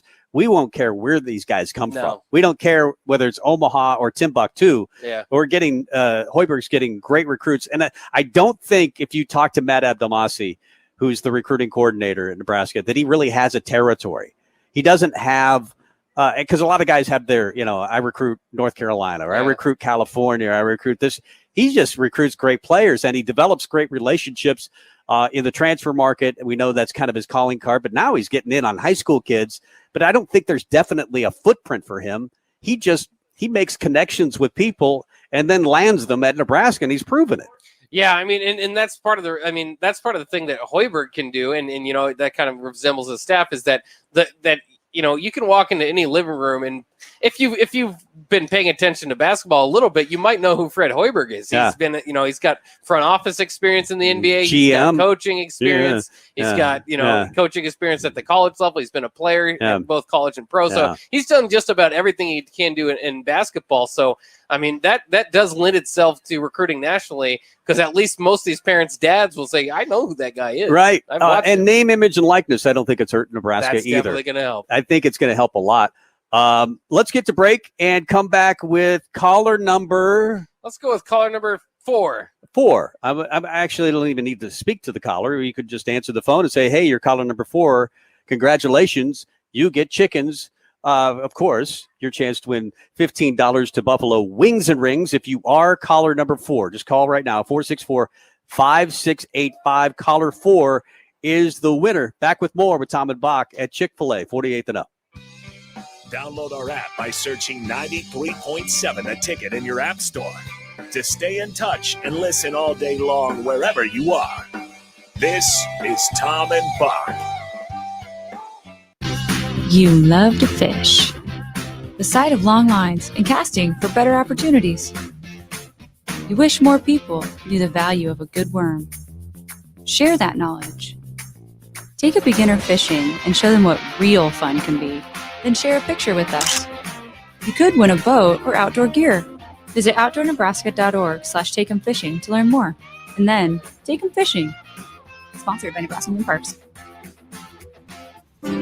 Now that Ken Richards has purchased Broker's Agency, he and his professional staff will continue to provide their clients with the same excellent service under the Broker's Insurance Agency name. Broker's Insurance Agency works with more than 15 companies to help find the best policy for you to avoid any long hassles. Also, if you're looking to get into the insurance business as an independent agent, they have the formula to make that process smooth and successful. Call Ken with Broker's Insurance Agency today at 402-420-5353 or visit brokersinsuranceNE.com. This is your High School Minute. With your Southeast Community College High School Minute, I'm Harrison Arns. In Class A football in Week 1, Lincoln Northeast fell to Fremont in a shutout with the score ending 35-0. Lincoln High defeated Lincoln North Star in a thriller 26-24. Lincoln Southeast would beat Omaha North 29-19. For local recruiting, Blake Miller from Lord Central Catholic 8-man football team committed to Nebraska's walk-on football program on Sunday. In softball on Saturday, number 6 Lincoln East took home the LPS Classic Pool title. They went 3-0 in their run for the title. They defeated Waverly 6-1, Elkhorn North 11-1, and Omaha Burke 9-7 on their run. To set things up for high school football on Saturday, Lincoln Lutheran will play at Lincoln Christian, Omaha Bryan will play at Lincoln High, Grand Island will play at Lincoln Pius, Lincoln Northeast plays at Lincoln North Star, and Lincoln Southwest will play at Lincoln Southeast. This has been your High School Minute, sponsored by Southeast Community College, with locations in Lincoln, Beatrice, and Milford. Learn more today at southeast.edu. Early break with Sip and Jake. I wanted to see a team that was pissed, that was urgent, and I saw that from the get-go from the defense. Man, they look good. The defense was getting in the backfield right away. Those first couple drives, oh my gosh. Man. And then it just stopped. I said, this can't be a couple drives. It's got to be a full 60 minutes. If you are going to tell me, Cam Taylor-Britt, on Monday that this is your Super Bowl for the year, I better see 60 minutes of hell out there. Fire. I didn't see. Early break with Sip and Jake from 6 to 8 every weekday morning. At MD Pain, we know chronic pain is a problem. It can lead to isolation, depression, and the inability for you or a loved one to live the life you want. That doesn't need to happen. Chronic pain can be effectively managed. The doctors of MD Pain wrote the book on effective, ethical pain management. Get actual solutions with the most up-to-date, clinically proven treatment options available. No one has to suffer in silence. Get real treatment for chronic pain. Call MD Pain. Youth ice hockey registration is open now. New for 2021, the Lincoln Ice Hockey Association is offering 8 and under hockey for $75 with all equipment provided. No experience is needed, and the first 8-week season starts in mid-October. To register or for more information, go to lincolnhockey.org. $75 youth hockey with all equipment provided at lincolnhockey.org.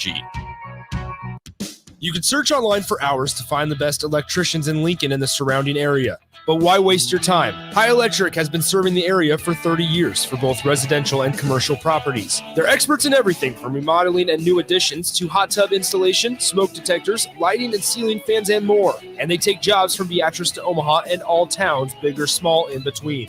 Call them today at 402-466-6606 or learn more at highelectric.com. When the clock strikes 0 after every Nebraska football game, there's only one place to go for instant coverage. Tune in for the Husker After Party postgame show on 93.7 The Ticket. Each game, win or lose. Call in with all your takes or text the show at 464-5685 and hear quotes from the team and coaches too. It's the Husker After Party postgame show, sponsored by Southeast Community College and N Street Drive-In. Want a free pair of Nebraska football tickets? Head to theticketfm.com's contest tab and register for a free pair of tickets each week of a home game, courtesy of Ben Bleicher with Professional Realty Group of Woods Brothers and 93.7 The Ticket. Back to Tom and Bock on 93.7 The Ticket and theticketfm.com. Welcome back. It is Tom and Bock. Live at Chick-fil-A. We're going to be here till 2 o'clock this afternoon. Would love if you came by and said hello. But while you're here at 48th and O, make sure to use the Chick-fil-A app to order or scan to get rewards points, and you'll be registered for a free tailgate meal for 15 people. As always, of course, you could just eat it by yourself if you would rather do that. It's chicken nuggets, it's fresh fruit, it's iced tea, and lemonade. And the winner will be drawn. They'll contact you tomorrow. Hello, Nick. How are you? I am doing well. How are you guys? Good. Are you flying solo again today on the happy hour? I think so. Big Sky will join me on Thursday, so we'll be good there. But I got a couple days of solo. But I actually enjoy solo shows every now and then. Like I found out, like when I did a solo hour on the drive before I actually started working here, and I was still an intern, I actually enjoyed doing an hour. Sometimes if you have enough voices in your head, it's like having a conversation with others anyway. Oh, I'm definitely wacky and weird enough to be able to handle it for an hour. Helps your ego quite a bit, right? I don't know about that. I will say yesterday, I have to give a shout out to the text line and the people that called in, because I had like 5 phone calls and tons of texts, and it makes it very easy when you have a lot of interaction, because I'm a very curious guy. I think a lot of people will say that if they actually know me. And so I will stem off of other people's ideas and be like, I wonder if this is actually going to happen. And then I just talk about it and I just say it out loud, and no matter how weird it is, and it's just a lot of fun. It's not all bad. That's a good idea. And yes, the text line can get you through a show sometimes. So text Nick today on the Sartor Heyman text line. You can watch us, of course, on Twitch, Facebook, and YouTube. And you're always welcome to call in. We'd love to hear from you on the Honda of Lincoln hotline. But what's coming up on your show today? Well, we're going to talk about Cam Newton getting cut. Mac Jones is QB1 in New England. We'll talk about Husker volleyball, because that's something happy, right? Husker volleyball. Yeah, they moved up. Yesterday was not very happy of the happy hour, but Husker volleyball, they moved up 1 spot in the poll. But also some of their top recruits haven't even played this year, and they're still going to be one of the best teams in the country. And so we're going to dive into that, talk about what John Cook said yesterday.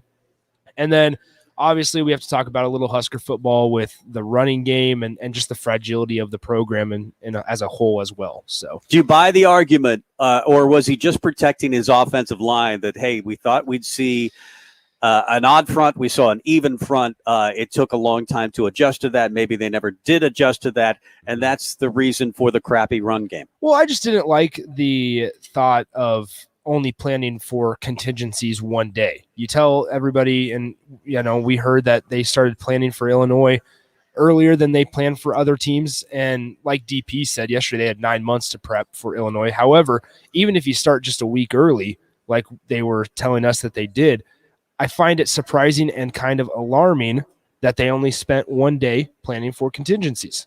When you plan early and you give yourself more time, why are you not planning for contingencies more, if that makes sense. It doesn't feel like it's the first time that we've heard some reasoning. That was a new look. We didn't expect that look. Yeah. They hadn't played that look in the spring game. They were a different look. But that's why you're a coach to a certain degree, right? That you plan for things that you think might happen. Yes, a certain amount of it is a guessing game, but if you're playing defense or offense, you always have your rules to fall back onto. Whether they're playing this front or that front, this is what you do.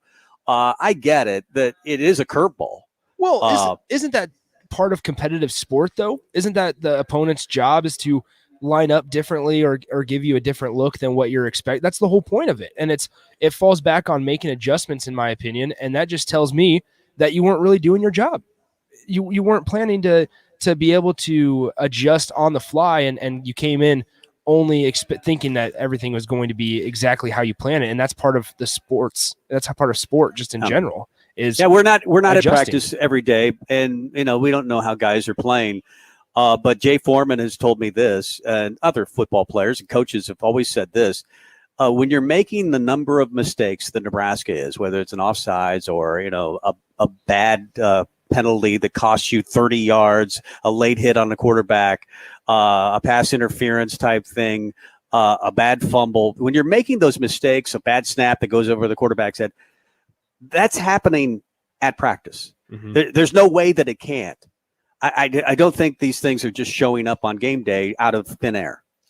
No, it seems like, between that and like Nick was saying, the game plans, you always say they have a good game plan, but to his point, they're not adjusting. It doesn't seem to be too great at adjusting. Second half, it doesn't seem like Scott Frost and his staff are often winning the adjustment battle when you come out there. So, I don't believe that they're practice all-stars, and I don't believe that everything's clean, and I don't believe that the game plans are all that way put together. But I'm not going out on a limb here after being 12-21 and looking a lot, mistake prone and out coached for a lot of that time. They might think they're doing well. They might think that things are clean, but it's not where it needs to be.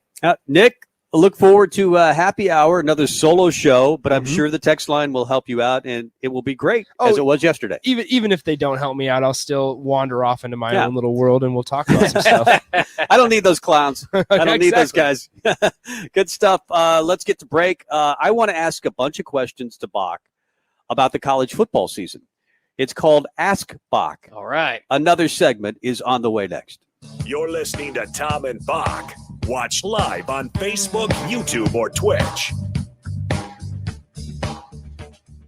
93.7 The Ticket. Fox KFXL weather. Sponsored by Security First Bank. A relationship you can count on. Showers and thunderstorms will continue to be a possibility this morning. By this afternoon, some sunshine tries to mix in.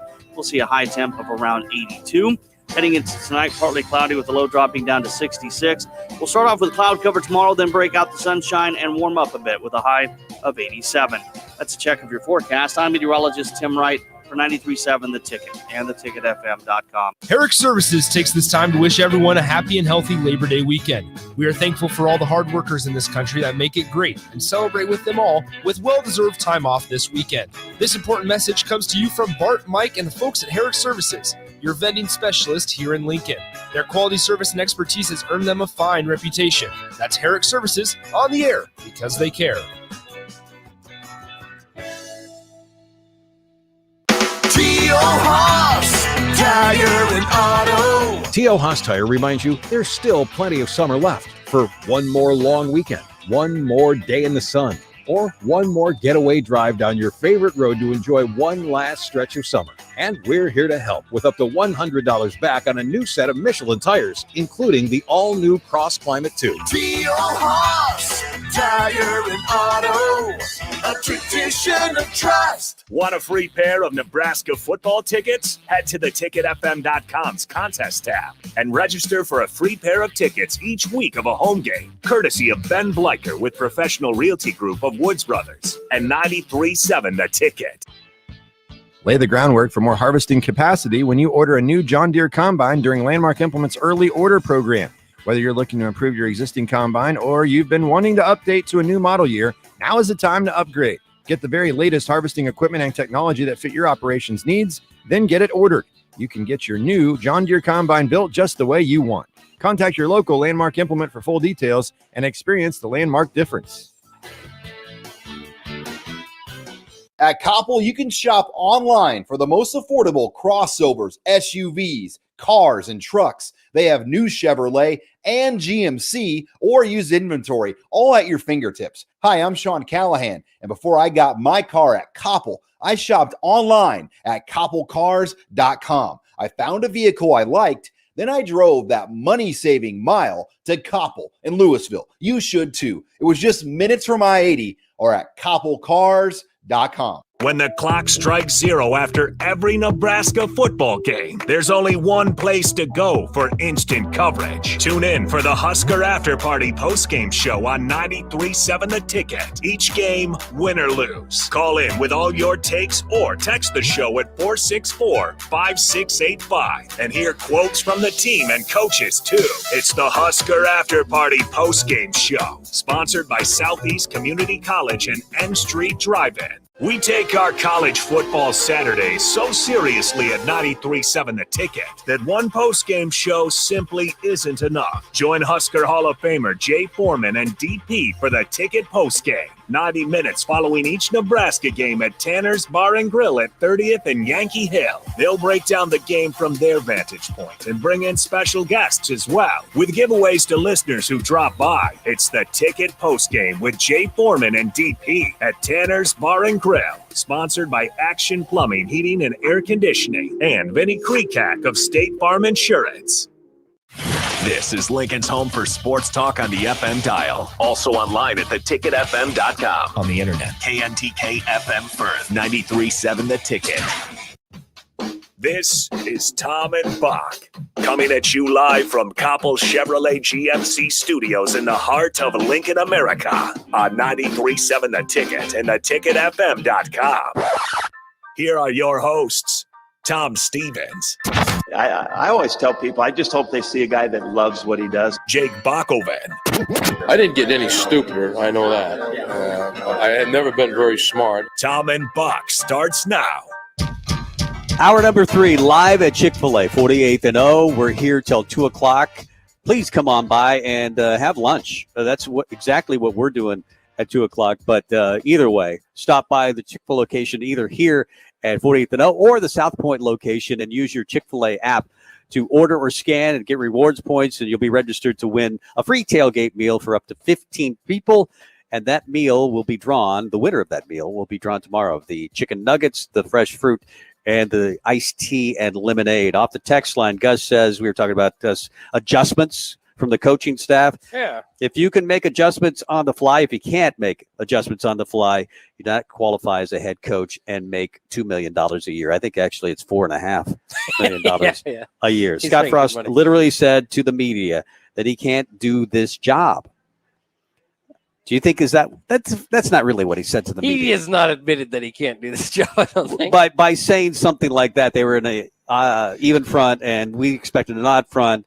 He's saying, well, we couldn't adjust. Much has been made about that comment, and to a degree, it's fair because I mean that's just again it goes back to this: should Scott Frost for his own good not say anything and be mean and kind of short with the media, or should he say something and need to have to put his foot in his mouth because he just says the wrong things? I don't think he verbalized that correctly. And I don't know. I mean, if they did, like Nick said, he did say that they had one day where they prepared for maybe if the game plan wasn't the way they need. You need to have a lot more than that in the whole offseason. I would think that's about all you're thinking about. I know they got a lot of other things to do, but you've got to have a lot of time spent to the fact that the defense might look different, especially when you didn't know, like there was no for sure look that they had. But I will say, as far as the 50% of the game plan being thrown out, maybe the other 50% was for the even front, and the other one's for the odd front. So that makes more sense than what it sounds like, which is like, how could you possibly throw out 50% of the game plan? So maybe that's what he was trying to say. Let's face it, when things go bad, we overanalyze everything, every little comment, best practice ever. We were only mad at that because they didn't win. If they win, then they probably did have their best. I don't know. That's interesting. If they played just as sloppily as they did and won that game, how would you feel today? I would feel much better today. Better, because I would think, hey, they won the game, and yet they played like crap. So they've got. I keep betting on Nebraska because I think the odds are they're going to have a game just the odds would say they're going to have a clean game. Yeah. And it never seems. I don't to pan know. out. I give Nebraska football fans a lot of credit. It's a smart football crowd, and I think they know what good football looks like. Yes. If they slide by with a 6-6 record and look like that all year long and still are able to pull off a few victories, I'm not sure if that's going to turn the tide too much here in Lincoln. One more off the text line, 464-5685. Do you think that Martinez loses trust in his own throwing come the second half? You see a lot more of him tucking the ball in and running, indecisive. Well, I think the pressure started to pile up on him, and that was I think you could see that with his errant throws, just the confidence. He's like a lot of quarterbacks, he can get rattled if you start to get hit. He was sacked 4 or 5 times. The pressure was on him quite a bit throughout especially the second half. And part of that's due to the game plan or the plan that Nebraska went with. They completely abandoned the run. So you're telling Illinois, just pin your ears back and come and get him. And he's not a guy that can just throw you back into games. He'll run you back into a game. He can scramble like we saw with that 75-yard run, but is he going to consistently do that drive after drive to get you? Or is he going to have a crumbling turnover or make a big mistake or just have a 3-and-out here and there? Yeah. He won't be able to completely do it. So, I mean, the biggest problem, I mean, we can talk about all we want about all these individual mistakes, but you let a 28-0 run go on you against a team like Illinois, you're not anywhere close to where you need to be. Yeah, it felt worse. It felt like 48, just because of the way it happened. Because Nebraska had a chance, I think, to go up 16-2 if they get that interception, if that stays and Cam Taylor-Britt returns it. You'd like to think that they would have had a chance to score there. And, I think the whole momentum of that game turned, but it just felt like, here we go. I mean, it's one mistake after the other. Instead of getting a touchdown on the interception, you give up a touchdown, and then the fumble scoop. I have to relive it every single day. Yeah, I know. In the momentum of that game, I mean, like you said, it completely turned on that game. But that's something that really needs to be fixed around here. And it's been a problem in past coaching staffs before too, is that if you get punched in the mouth, you got to have some stick-to-itness. You got to expect to get punched in the mouth and not have momentum certain times in the game, and to be able to fight through that. Again, I mean, how much credit should we give to Illinois? Their starting quarterback went out when they're down early in the first quarter or second quarter, whatever it was, and they fought through it, and they came back and won that game. And not just won it, dominated for a lot of the portion of that, just by letting Nebraska make their own errors because they started to get panic. Yep. Nick, we have Ask a Lady music on the folder there. If you want to use it, we'll decide if it works or not. I've tried it a couple of times. Did you like it last time, Yeah, Bock? I liked it. It's you like the sexy. Ask a Lady? Because we're asking Bock, so we thought we'd use Ask a Lady on the button bar there. Anytime it comes in underneath me, that would be fantastic. If it doesn't come in, that's fantastic as well. I'm just going to ask a bunch of questions to Bock about the college. See, there it is. There it is. That's Ask a Lady. I'm in the mood. Ask Bock. No, in this case, we're asking a true man, but the music just happens to be Ask a Lady. Is Spencer Rattler the best quarterback in college football? I don't think so. I mean, he obviously, being a freshman last year, he did get better throughout the season. You have to give him credit for that. It's tough, though. With that Ohio State quarterback position, we've already seen a couple guys win Heismans and move on to NFL careers there. It's tough to evaluate that. But I think he's going to get the numbers. Yeah. I think he'll be up there for the Heisman Trophy contention, but I don't think he's necessarily going to win it. I think he's solid, not spectacular like we've seen with some of the, obviously Baker Mayfield and Kyler Murray at this point in his career, comparing closer to Jalen Hurts, which was pretty darn good too. Is this music working, or should we pot it down? Oh, no, I like this music. You like this music. Yeah. Box all in. Is Iowa State, for real in your mind? 7th ranked. That's the highest they've ever been ranked in college football. I think they're for real. I think especially in the Big 12, they've got to be the favorites there, other than Oklahoma, obviously. And that's the reason why I think they're for real is, they played Oklahoma. They split games with them last year and played them good in both games. That's a team with a starting quarterback, maybe the best running back in the nation. I know we might get to an All-American linebacker, an All-American tight end. It's not like they slid by and built this program up. They've got dudes. They've got a lot of players on that team, and I think it's a pretty winnable Big 12 outside of outside of Oklahoma. I am interested in that Cyhawk game because Iowa can bite you. We've seen over the years they can get some teams. That game I think is in Ames. It's in Ames. That will actually at least give them momentum there. But other than that game in Oklahoma, I think they should be pretty safe to win most of the other ones. Of course, they lost to Louisiana last year, so you never know. It's still nothing's promised you in college football. We're asking Bock questions about the college football season. It's Ask Bock. Will LSU have a big bounce back season after winning a national title 2 years ago and having a COVID year kind of last year? Well, no more Bo Pelini, right? So they're still going through staff changes there. LSU is a fascinating job. I'm not sure if I think that Ed Orgeron, and I think a lot of people would agree with this, some people would move him up to one of the top college football coaches in the nation after he won that title.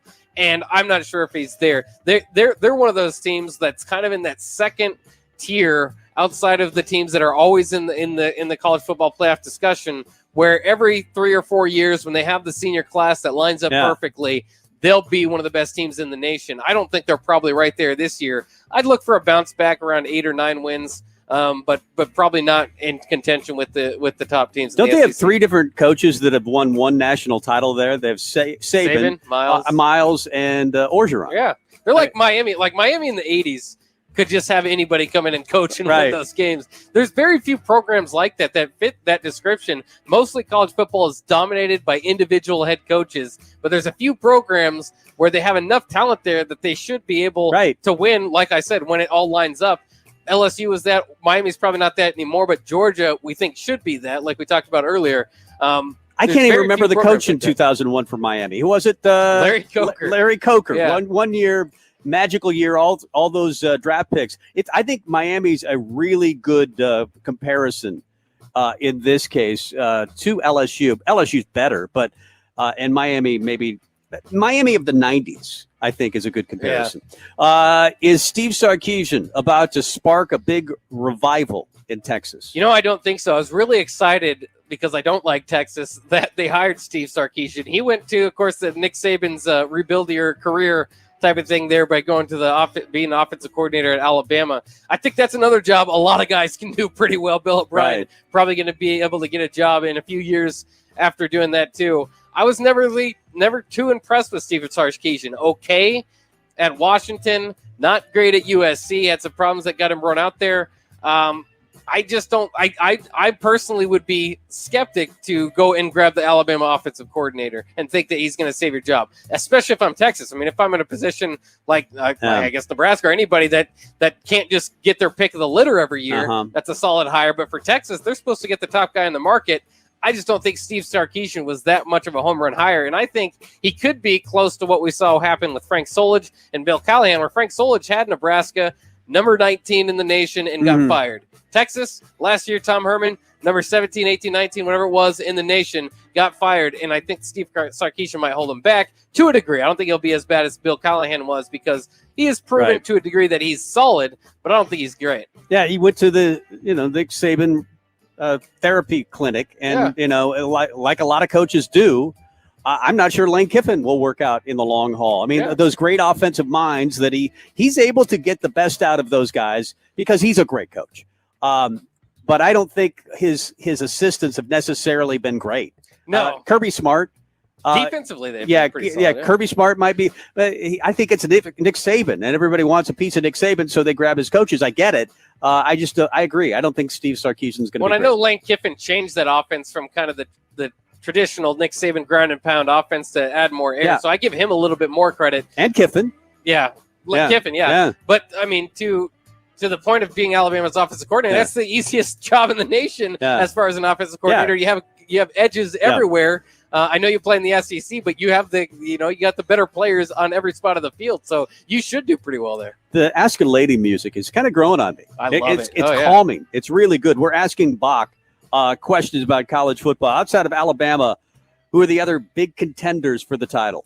Well, it's the same thing you see every year, right? I mean, and again, people are getting tired of the Clemsons, of the Ohio States, of the Oklahomas always making the playoffs, but those are the teams that you expect. I mean, it's almost every year now. You just rank those whatever way you want to in the top 4, and then you'll probably have a surprise team here and there. We saw LSU come and take it a couple years ago, but those are the teams that I expect. And then I know it's hard to envision like North Carolina all of a sudden or Iowa State. Those are teams that are hot and fun, but Not are they much- good enough to be? I mean, they might get in the playoff. Not enough talent. Not enough talent. Somehow they might get in the playoff, but they're not going to win the whole thing. Yep. And along these same lines, we're talking about Alabama. Outside of Ohio State, who has the best chance to win a Big Ten title? Well, that's really interesting because I think when you talk about to the next level to the title, the Big Ten West has not won a game in the Big Ten championship. I think Wisconsin has a great chance to get to the Big Ten championship. I personally pick Iowa. I don't see any of those teams with the style that they play too slow. Once they match up against Ohio State, they're just too slow. So if I want to say who has the best chance to overtake Ohio State, it would be Indiana. We saw Penn State a couple years ago with Saquon Barkley and Trace McSorley. They were able to overtake Ohio State for 1 year, and that's all we're talking about. You'd only be able to do it for 1 year. I don't necessarily think Indiana's the second best team in the Big Ten, but I do think they're the one style that could play. You know, they got balance on offense and defense. They're at least the one test we haven't seen. We've seen Wisconsin try to take Ohio State. Iowa, we've seen them try to win the title, and that was against Michigan State that year, but they weren't quite ready to get there. I think the best chance to overtake Ohio State is Indiana.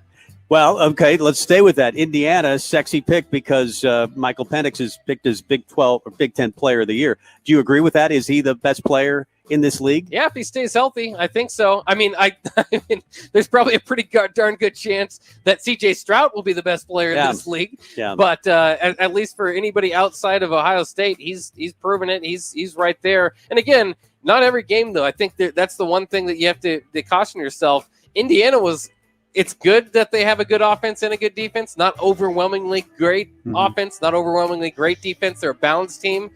But it's not like he won all the games for them. Sometimes they have to rely on their defense a little more than you'd like to for what you would call a best player in the Big Ten. Another Big Ten type question for you, Bock. Northwestern, will they take a step back? It feels like they might this year. Yeah, I think so. I mean, they're a program that's up and down, as we know. And it kind of goes back to what we've said before about some of these other teams in the national title discussion. It goes to a Northwestern where you kind of have that special senior class or special group of guys there. Patty Fisher's gone now. I thought they had a pretty darn good quarterback in Peyton Ramsey. You don't always get that out of Northwestern. So I think they're going to have a big step back in quarterback. They lost their best running back. The defensive coordinator's gone. It's just a lot of change for an okay Northwestern program that usually wins the West if there's not a great dominant Wisconsin team. Right. I don't know if there's a dominant Wisconsin team, but I think there's good enough competition in the West that it will be better than what Northwestern has, and I don't think this is one of the best Northwestern teams. They were 9-5 last year. It wasn't like they were fantastic. No. They just do what Northwestern does, and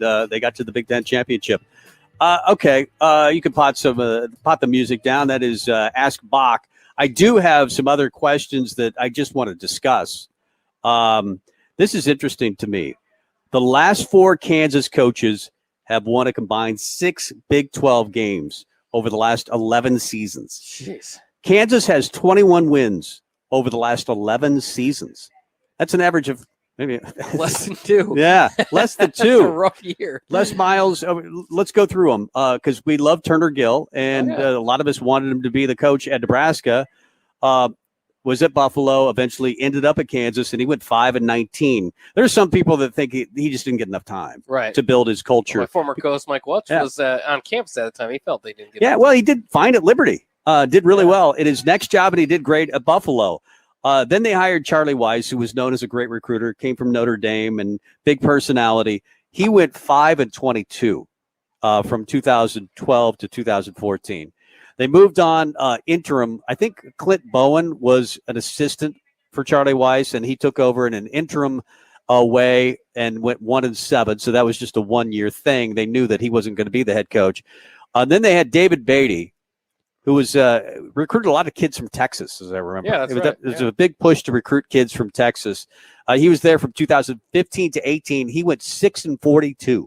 Yikes! They at least gave him some time. That was awful. And then Les Miles, some thought it would work because he was known as a great recruiter at Oklahoma State and LSU. And then kind of a scandal there. And Les Miles he went 0-9 last year. They were 0-9. Of course, COVID, but 3-18 overall. Yeah, I don't think you can blame COVID if you average less than 2 wins a year to begin with. So. It was a weird hire. He had some weird things that he always said throughout his career. He's a weird dude. Yeah. But you go down that list too. I don't know how much I blame the athletic department and the athletic director. Turner Gill, like you said, a hot hire at the time, at least, for Kansas. Charlie Weiss, Les Miles. I mean, these are names. They just can't win there. I don't know how to get them out of the cellar of college football. It's really awful down there. I mean, like I said, they've built new facilities there. They're trying to do what they can. They have these bright blue, basically Carolina blue alternate jerseys they sent out yesterday. Obviously that probably won't help too much, but my point is it's not from a lack of wanting somewhat of a football program to work there, but talk about a weird time to be a Kansas fan, because obviously the Big 12 is crumbling, and their stock is just basketball isn't basketball helping. Alone. Yeah, football. They're the join the Big East. Maybe they should just team. join the Big East and drop football. Yeah, just go go independent or something. But there's some jobs where they say that's a job killer. That's the death of your career if you go there. And it's true with the last 5 coaches. Turner Gill, he revived a little bit at Liberty, but he's no longer coaching. That's not back to a Power 5. Charlie Weiss certainly isn't, and he was a hot name in college football for a while. I don't know who Clint Bowen is. David Beatty, I don't know what he's doing. Les Miles' career is completely done. Yeah. That's the definition of career killer. Yeah. That job. What did you think about Lance Lepoy taking that job where, maybe he could have waited for a better job? I think he might see the juke. I've always thought this about Kansas football, Kansas State, Kansas. They're great JUCOs there. Yeah, in the state. And that's what Bill Snyder did. He got 2-year players, and nobody had ever heard of those guys. But a lot of those guys are really good players from the state of Florida. And we saw that with Levante Smith, obviously. Levante David, obviously here. But Kansas JUCOs have been pretty kind to Nebraska over the years. Yeah. Mike Rozier. There've been. I think Stanley was there. Yep. Stanley Jean Baptiste. There've been a lot of guys. So I think you can win if you do it that way and then mix in the college guys. Leopold's known as a really good coach. A lot of people think that Nebraska would have really had their hands full had he been the Buffalo coach this year. Oh, I believe it. They might anyway. We would be talking about the sky is falling probably at this point if he was. So there you go. And that's pretty much it on the college football topics. That was Ask Bock. College football discussions, we'll have them obviously all year long, and Big Ten Blitz probably later on this week. Oh, yeah, I love the Big Ten Blitz. We Blitz. love the Big Ten Blitz because Landy gets to sing. That's right. And that's the reason we do that bit. Let's go to break and come back. BC, Brian Christopherson of Husker Online or Husker 24/7. I forgot where Brian works momentarily, but that's where he works. Husker 24/7. Brian will be next. Download our app by searching 93.7 The Ticket in your app store to stay in touch and listen all day long wherever you are. This is Tom and Bock. Lay the groundwork for more harvesting capacity when you order a new John Deere combine during Landmark Implement's early order program. Whether you're looking to improve your existing combine or you've been wanting to update to a new model year, now is the time to upgrade. Get the very latest harvesting equipment and technology that fit your operations needs, then get it ordered. You can get your new John Deere combine built just the way you want. Contact your local Landmark Implement for full details and experience the Landmark difference. Early break with Sip and Jake. I wanted to see a team that was pissed, that was urgent, and I saw that from the get-go from the defense. Man, they look good. The defense was getting in the backfield right away. Those first couple drives, oh my gosh. Man. And then it just stopped. I said, this can't be a couple drives. It's got to be a full 60 minutes. If you are going to tell me Cam Taylor-Britt on Monday that this is your Super Bowl for the year, I better see 60 minutes of hell out there. Fire. I didn't see it. Early break with Sip and Jake from 6 to 8 every weekday morning. 93.7 The Ticket. Fox KFXL weather. Sponsored by John Henry's Plumbing, Heating, and Air Conditioning. Showers and thunderstorms will continue to be a possibility this morning. By this afternoon, some sunshine tries to mix in.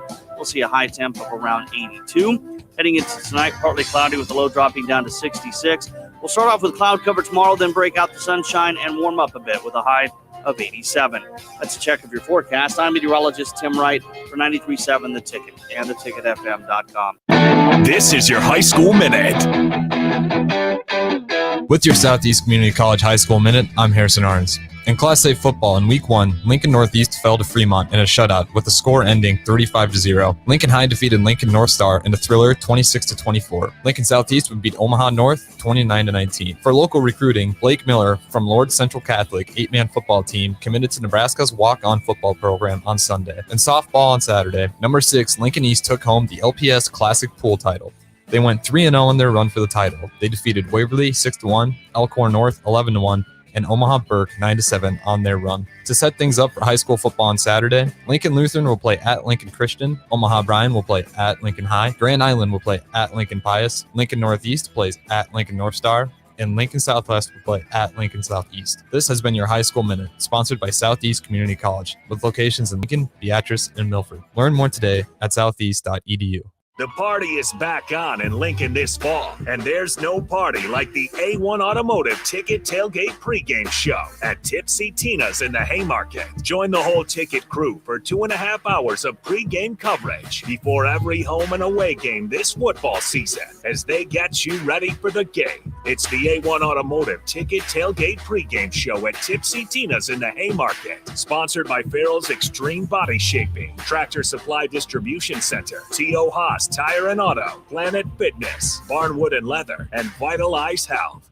Tailgating wasn't just meant for weekends. Join 93.7 The Ticket every Tuesday at Chick-fil-A for Tailgate Tuesdays. Scan your app with any purchase on Tuesdays and you'll be entered to win a tailgate meal for 15 people. That's chicken nuggets, fresh fruit, and iced tea or lemonade. Winners will be contacted each Wednesday, and you can come see Tom and Bock from 11 a.m. to 2 p.m. at the 48th and O location or at South Point each week. It's Tailgate Tuesdays all season long at Chick-fil-A in Lincoln.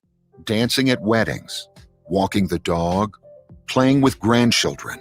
These are the small moments that make life great. They're also the moments that chronic pain steals from us. Don't let chronic pain stop you or a loved one from living life. At MD Pain, we wrote the book on effective, ethical pain management.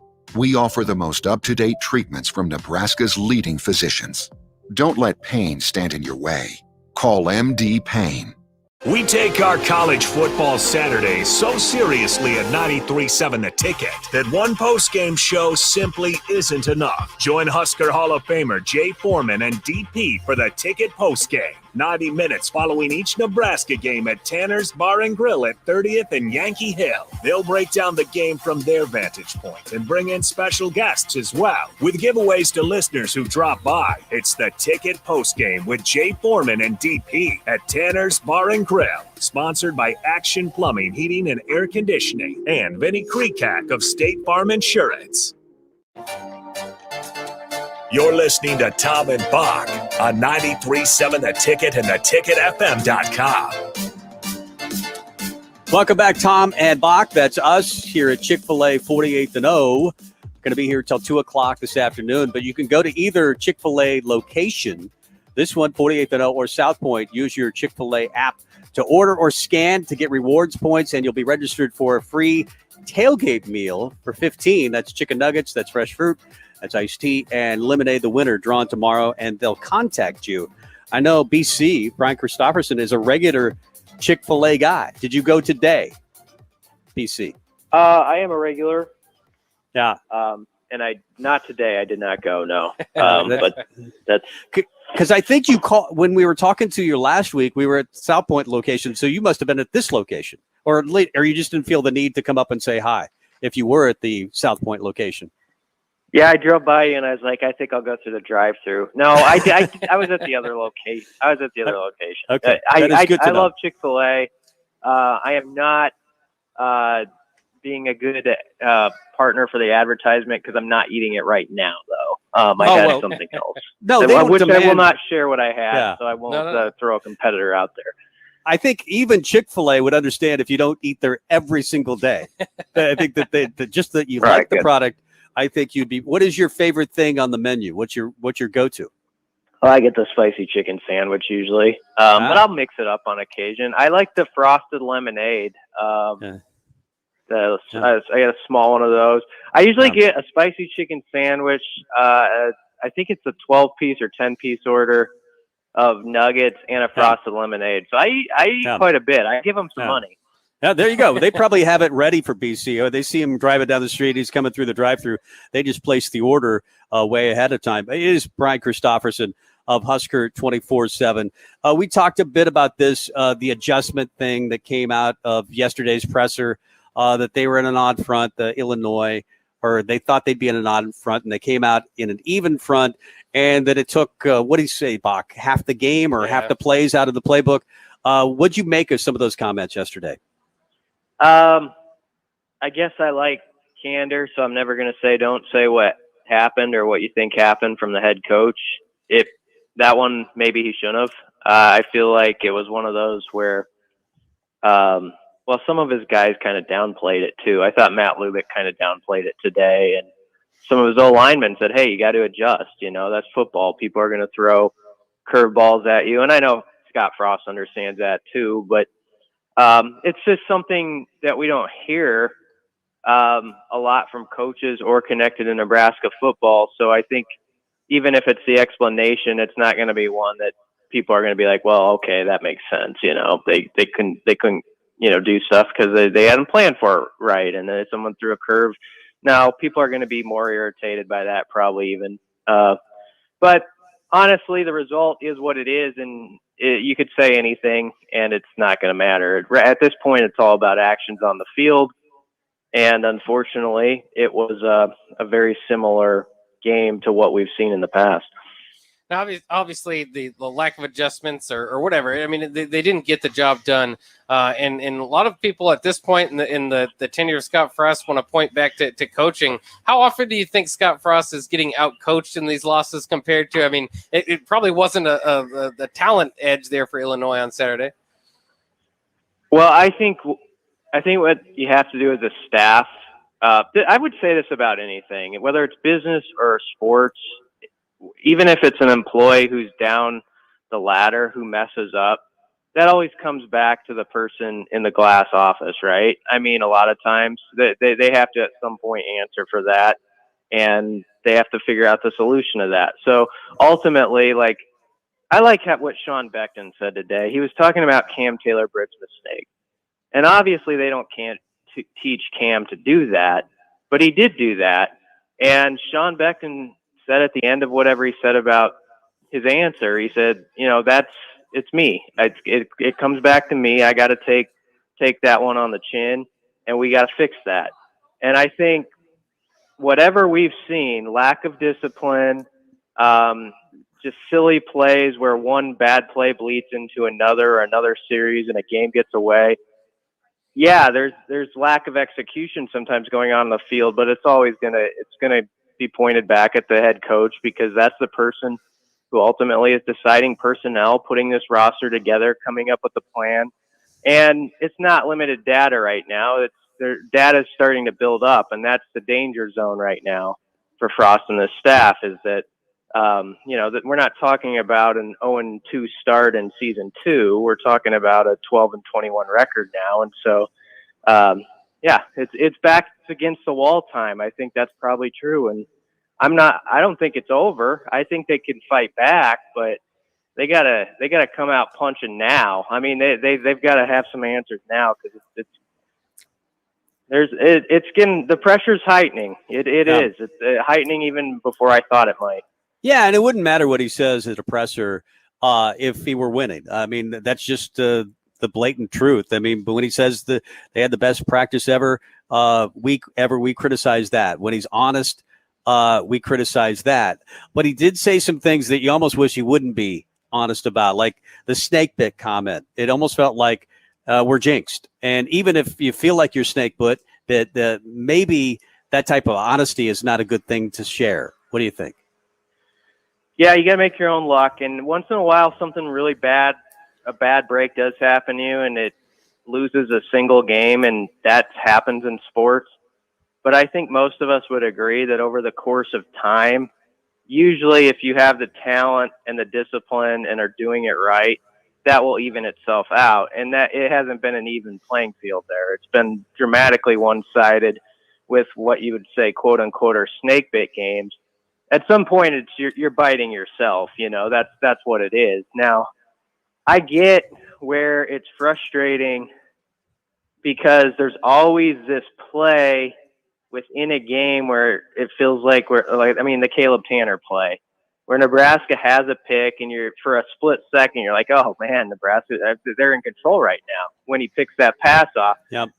When he picked it off, there was one guy in his way, and I at first thought he was going to maybe make a house call, and so you're looking at that. Well, okay, that didn't happen. Then you see the flag, and immediately the problem is you see that you're like, okay, this is that play we're going to circle in our notebook that we're going to all come back to, because there's a play like this that happens too often where it looks like it's going one way and then it dramatically goes the other way and the game gets away. And somehow you got to be able to stand up to that and say, you know what, that was a tough deal, but we're playing Illinois here. It's a tie game. Let's go get it. And then, you can't have your quarterback leave it on the turf and give away 7 points.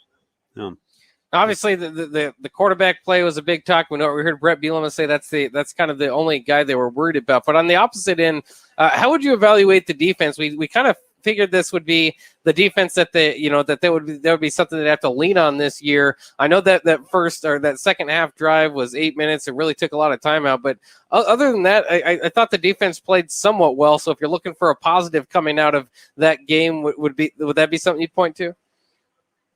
Yeah, I like the defense, at what they can be. I thought it was for them sort of a C grade performance, because as good as they were the first quarter and a half, you can't take away the fact that when they needed that stop right away to start the second half, it was just a terrible drive. And, there were 3 third down conversions. One was a QB scramble where, maybe you think he got it locked up, but he goes and gets it. Nonetheless, 14 plays, 8 minutes plus. I mean, that drive alone puts Nebraska's defense on the hook for that loss as much as the other parts. Now, maybe the other parts were more guilty of a lot of things, but I think there's a lot more in the tank for this defense, and there's going to need to be, because this offense has some things to figure out, obviously, and this defense has to be something that's portable on the road, that is hard-nosed and has some swagger. And they're good. The key for them is to not let this team loss, get in their heads, and because they came out of camp thinking they're a top 25 type defense, and they can be that. They need to have that mindset, because they need to be that. They need to be an opportunistic group that takes the ball away 2 to 3 times a game, and they've got to start turning these plays like Illinois had. They've got to make those plays if Nebraska is going to be that, a bowl eligible team when this is all said and done. So, yeah, I thought they were better than the other side, but I think that one drive kind of put the blemish on the day. It feels like maybe the snake bit comment comes from, because I think Frost has said, hey, we're not doing all this in practice. And, and maybe they were the first couple of years, but I think this year they were being honest. I mean, they felt like things had changed. The culture had changed. You're not going to see snaps necessarily over the quarterback head. You're not going to see a bunch of penalties. But something always happens, and I don't know what you do. At some point, you keep grinding away. But what do you think you'll see over the next couple of weeks? Well, it's interesting. The defense, let's look at the defense. I think Mike Dawson was right when he said this today. They didn't have any penalties aside from the Tanner play, where there were 2 of them, and obviously that was huge. But that's sort of my point, is they actually were pretty clean, as far as the flags and stuff like that. I think they were 5 of them. But it's like when they do something bad, they're like, let's commit the biggest sin possible, like on the field. That's right. Sort of what happens. It's like the Cam gives away 2 with his play. Adrian gives away 7 with 1 play. 2 plays, you've given away 9 points from your team captain. And 9 points, and you're just not a team that is good enough. You're not Ohio State to go on the road in a game that's a pressure game for you and just here's 9 points on 2 plays for you. And I mean, in a way, you could sum it up like that. And then, the rest of it, there was a high percentage of plays where they were pretty clean as far as the penalties and stuff like that. But if the flags you get are going to be those ones that just kill you, and they're 10 to 14 point switches in a game, you're just never going to get past that. At some point, Nebraska's got to be on the right end of field position, and they've got to be on the right end of turnover margin and points off turnovers. And if they ever were, I've always said they've got enough talent that you would see a team that goes from 5 wins or whatever to 7 or 8 wins. But that they need to break this trend now, like starting this week. And obviously this week, no one's going to give them a lot of credit. And that's the problem. They aren't going to be able to earn any credit for a few weeks now. Well, that's interesting. You bring up the talent discussion because I think a lot of people nationally that watched the game weren't all that impressed with the talent. I mean, obviously, Adrian Martinez was able to keep him in that game a little bit. But how did you feel about the surrounding talent, the guys that we didn't really know about, wide receivers, running backs, with their debut to help around Martinez? Does it look like potentially there's a little more help for Martinez this year? Yeah, I think there might be, but it's hard to say. I mean, obviously Oliver Martin had a good game. The running backs never really got on track, and it's not necessarily their fault. It was pretty limited action and space for them to get a lot done. I am in the camp that Nebraska, they have enough talent to be like an 8-win team, and they have had that talent. So it comes down to, are you a disciplined team? Are you a team, that doesn't do these stupid little things that are self-inflicted, or are you going to keep doing that for the rest of the time? And so that's what just keeps happening. It's like a Groundhog Day thing with that. So it's one game. It was a big game, and it puts the heat lamp on in a hurry. And we all talked about what would happen if that game happened. It's not the end of the season. A lot of people are going to say it's over. They're going to say this era's over, and it's not. But they have to come out with every bit of discipline and fight. And I do think they have fight, but it's got to be discipline, and it's got to be attention to detail stuff. And you can have all the want to, but if you're not disciplined, it's not going to matter. And so, we'll see if they can get it. This Saturday probably isn't going to tell us a lot, and the next Saturday, you just got to hold serve the next couple of weeks, and then you got to get better while you're doing it and hope that when you go on the road to Oklahoma, you can fight there, and then you got to be really ready. That Michigan State game is going to be large. I think there's no doubt about it. Yeah, we talked about that before the show, but I think that Nebraska fans are not overly complicated to a degree. Sure, they want to win, but I think more than anything, everybody just wants to see clean football. And I just thought by the odds that it's got to happen at some point. Like the turnovers have to be limited. And you were right. Even when they don't have many penalties, they're just astronomical when they do happen. They're just so huge that they turn a game, and you can almost count on number 2 making a play in almost every single game that leads you there. I guess that's more of a comment, but your reaction to that? Well, I love everything Adrian's about. I think a lot of people do, but yeah, that play just can't keep popping up. I mean, and I don't know that they have another guy who's like close to him right now. I know that's the popular discussion, like who's up next, but I think it's sort of like last year. Where we saw what was up next last year, and everybody realized, oh, that's why he was next, because he wasn't even as good. So, but Adrian at times will do stuff where you're like, man, that's great, and it's the mistakes again when they happen. They're not minor ones. They're usually the most costly thing possible, and that somehow has to go away. But he needs help on the O-line too. I thought the O-line had as bad a game as anybody. And, they got the pocket pressed on Adrian all game, and Adrian didn't have any running game with his backs, and maybe that's because they didn't respect the passing game. But nonetheless, you got to give him some assistance there, and not every week should be about Adrian has to make 400 yards of offense happen. You need it to come from other avenues. Right.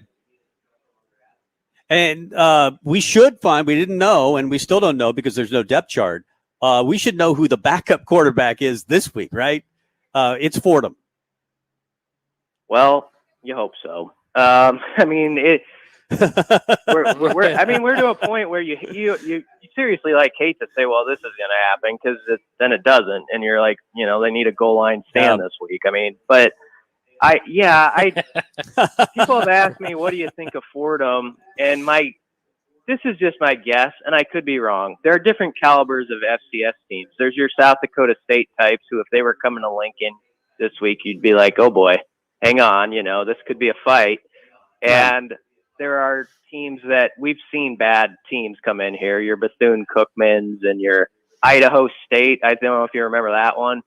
I don't know that Fordham's going to be to that level, but I feel like they're a little closer to that than the other end. And so I think the talent disparity is going to allow Nebraska to probably run away with this one. You hope so, because they need it. They need to get some guys some touches and confidence and feeling like they're part of it too, like Xavier Betts and Morrison and some of those guys. You want them to, Omar Manning gets in the end zone, something like that, where it kind of like, all right, we're part of this. Let's go from here.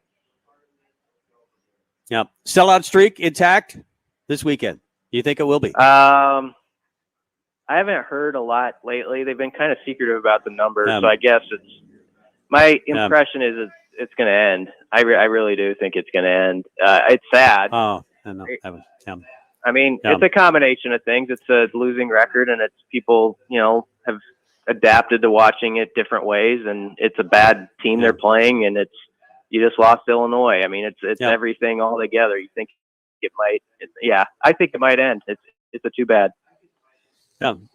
Well, someday we'll have happy news to talk about. I'm guessing maybe this weekend they'll beat Fordham, and next week our conversation will be very happy. Brian, can't wait for that. Could be. Season's not over. Teams have laid clunkers the first week and ended up with 7 wins, 8 wins. We'll see. I don't know. Yeah. It could. Yeah. Clean football. You could do it. You could absolutely do it. Thanks, Brian. Appreciate it. Thanks for having me. Brian Christopherson, Husker 24/7, our guest. Let's finish out. Eat the leftovers next. You're listening to Tom and Bock. Watch live on Facebook, YouTube, or Twitch. Dancing at weddings, walking the dog, playing with grandchildren. These are the small moments that make life great. They're also the moments that chronic pain steals from us. Don't let chronic pain stop you or a loved one from living life.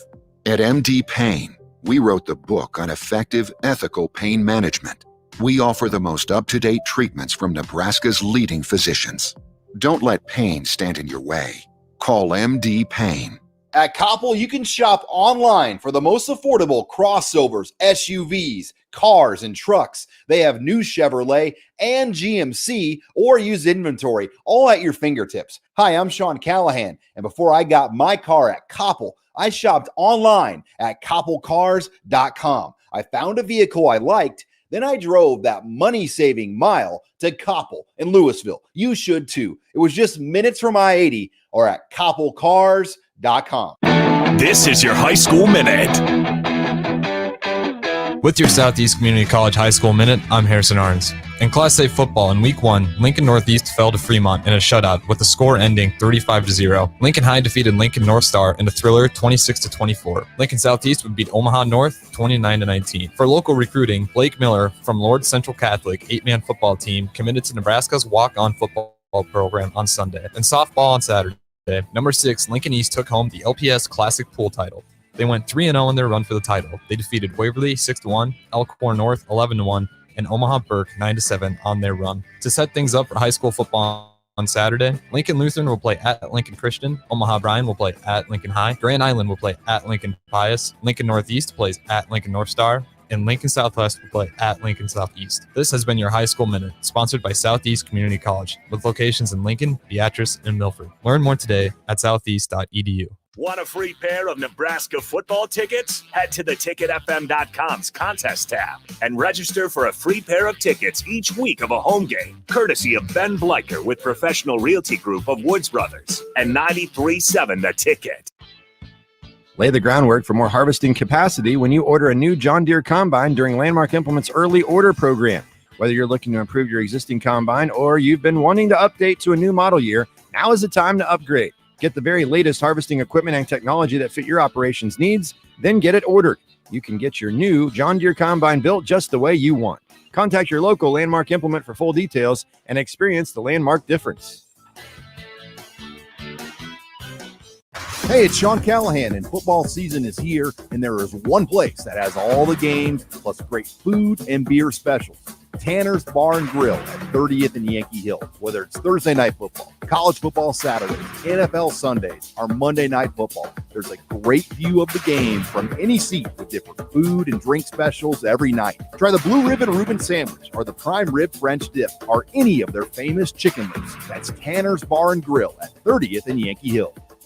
I was in the middle of the Atlantic Ocean when it happened. There was a sudden jolt and our submarine crashed on the seafloor. We were in total darkness. That's Dr. Dejana Figueroa, a marine biologist and STEM teacher, talking about a deep sea dive she'll never forget. It's funny, when I was a kid, I was afraid of the ocean. And there I was, 2 miles below the surface. But as a scientist, you prepare for that. Using our training and a little creativity, we fixed the sub and finished our experiments. The dive was just too important. Every dive gives us glimpses at things few people ever get to see. Glowing creatures, fiery undersea volcanoes. When we got back to the surface, I kissed the ground and called my mom, of course. But you know what? I wouldn't trade that dive for anything. Dr. Figueroa uses her passion for STEM to discover new things and make the world a better place. She can STEM, so can you. Check out She Can STEM for more stories and inspiration. A message from the Ad Council. Are you dragging through each day? Most people are dehydrated or deficient in essential vitamins, minerals, and more. Live Hydration Spa helps you get more out of your life with their IV hydration treatments to help with anti-aging, weight loss, endurance, and more. Their performance packages can help you feel better doing your normal daily routine with boosts of energy and vitality, an increase in immunity, and quicker athletic recovery. Call today for an appointment at 402-413-2042 or walk in at 71st and Pioneers. Live Hydration Spa. This is your High School Minute. With your Southeast Community College High School Minute, I'm Harrison Arns. In Class A football in Week 1, Lincoln Northeast fell to Fremont in a shutout with the score ending 35-0. Lincoln High defeated Lincoln North Star in a thriller 26-24. Lincoln Southeast would beat Omaha North 29-19. For local recruiting, Blake Miller from Lord Central Catholic 8-man football team committed to Nebraska's walk-on football program on Sunday. In softball on Saturday, number 6 Lincoln East took home the LPS Classic Pool title.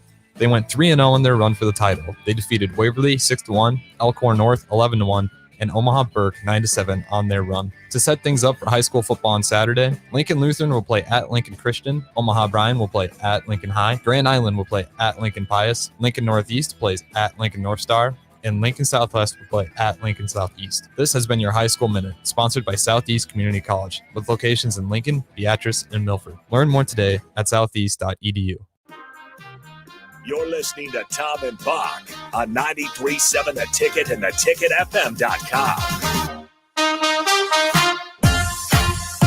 Welcome back. Final moments of Tom and Bock. We are live at Chick-fil-A till 2 o'clock. Then we're going to go inside and eat. What are you getting, Bock? I don't know. I'm down to that. It sounds like BC says spicy chicken sandwich. Yeah, that sounds pretty I haven't good. had that in a while, yeah. You can't go wrong. It's Chick-fil-A, hence the chicken part of the Chick-fil-A. 48-0 today is where we are. We're going to be back at South Point next week. But you can go to either location, use the Chick-fil-A app to order or scan and get its rewards points, and you'll be registered to win a free tailgate meal for 15 people. That's nuggets, it's fresh fruit, iced tea, and lemonade. They'll draw the winner and call you tomorrow if you do win that. So that's very cool. I didn't know this about Bock, but during the show, sometimes he likes to doodle. Yes. What is that? I don't know. I started scribbling. It has legs. Often I scribble something and then try to make something out of it. He's a doodler. I'm a doodler. It's impressive. It's not terrible. It's not good, but it's certainly not terrible. I can do better than that. That Well, I'll look for the next one next week. Yeah, we're at South Point. One time I location. drew Bo Pelini while we had a show. Did you and really? It wasn't too bad. Yeah. Some people think I look like Bo Pelini a little bit. Yeah, you've been to Halloween as Bo Pelini. I won a Halloween contest as Bo Pelini. I finished third. I finished third, but somebody else spent a lot more on their costume than I did. I'm sure they did. I just wore some Husker gear and a hat, and I look like Bo Pelini. But let's hit the leftovers to finish out the show. Here's the music. There we go. Patrick Mahomes says he thinks Kansas City wide receiver Tyreek Hill is the fastest player in NFL history. Wow. First of all, do you think that's true? That's not true. Darryl Green was fast. Yeah. Back in the day. I mean, he's right up there. Deion though. Sanders. I would love to see a race in the prime time. Yeah. Back in the day. But he might be. Nobody ever seems to catch him. Yeah, he seems to be the fastest player in the league now. And I think if at any point you're the fastest player in the league, you'd be, you have a competition. I'd say, remember Chris Johnson? Didn't he want to race? Yeah. He wanted to race. All he ever did was, he would just get through the line of scrimmage. He had that one great year. Yeah. And then he got $1 billion and never played well again. Yeah, he was kind of injury prone, but when he was good, he was fast. Yeah, he was really, really fast. Fastest player in Husker football history, you think? Isaiah Fluellen. That's my pick, and I'm sticking to it. I'm going to go Irving Fryer. Oh, that's probably better. Who ran a 4.140. I believe in Taylor Martinez's dad's handheld time. That's right. So I'll go with Taylor Taylor Martinez. All right. You can't keep switching. You said Isaiah Fluellen. Yeah, Isaiah Fluellen. The New England Patriots have released Cam Newton, replaced him with Mac Jones. I thought that he might not win the job. I'm surprised, though, that they cut it. Yeah, I am surprised. I didn't see that necessarily coming. You wonder, again, if Cam maybe requested it. He wants to go out there and get the first guy that gets injured. There's obviously going to be opportunities for him to pick up a job here. So I'm interested to see. I don't know if he's the guy with the ego that wants to sit on the bench or if he would just retire if his starting days are over. Yeah. So I'm interested to see, is he going to just get picked up by somebody to be their backup, or is he going to, bide his time and wait till there's enough injuries in, week 5 to sign with somebody? Yeah, I think somebody will pick him up if he wants to be a backup, but if he wants to be a starter, those days might be over. Yeah. Libero, Lexi Rodriguez earned Big Ten Co-Freshman of the Week honors along with Erica Davis of Ohio State. Rodriguez, had 15 digs in their sweep of Colgate, 21 more against Kansas State. I mean, that's Aranches type numbers. That's impressive. Yeah, it'll be fun to see how this plays out. Obviously, the new freshmen, the new blood come with the super seniors that are coming back. It is going to be fun, and the competition for playing time over there at the Bob Devaney Sports Center is going to be something to watch too. I mean, I expect over the next few years a few more transfers than you would see, but we're not going to throw up our arms. It's just because the level is going to be the competition is going to be so tough. I wonder if great players are going to get beaten out by freshmen. Yeah. It's like playing at Alabama now. I mean, that's basically what Nebraska volleyball is. Number 1 recruiting class, and it wasn't close, I don't think. Travis Vokalek and Casey Rogers neither of them made the trip to Illinois. Both are close to getting back, according to Scott Frost. Which one would help Nebraska more, Casey Rogers or Travis Vokalek? Wow, I mean, that's a good – I mean, if Nebraska used their tight ends, maybe Vokalek, but I'm going to have to go with Casey Rogers. I do think that he's posed for a big season.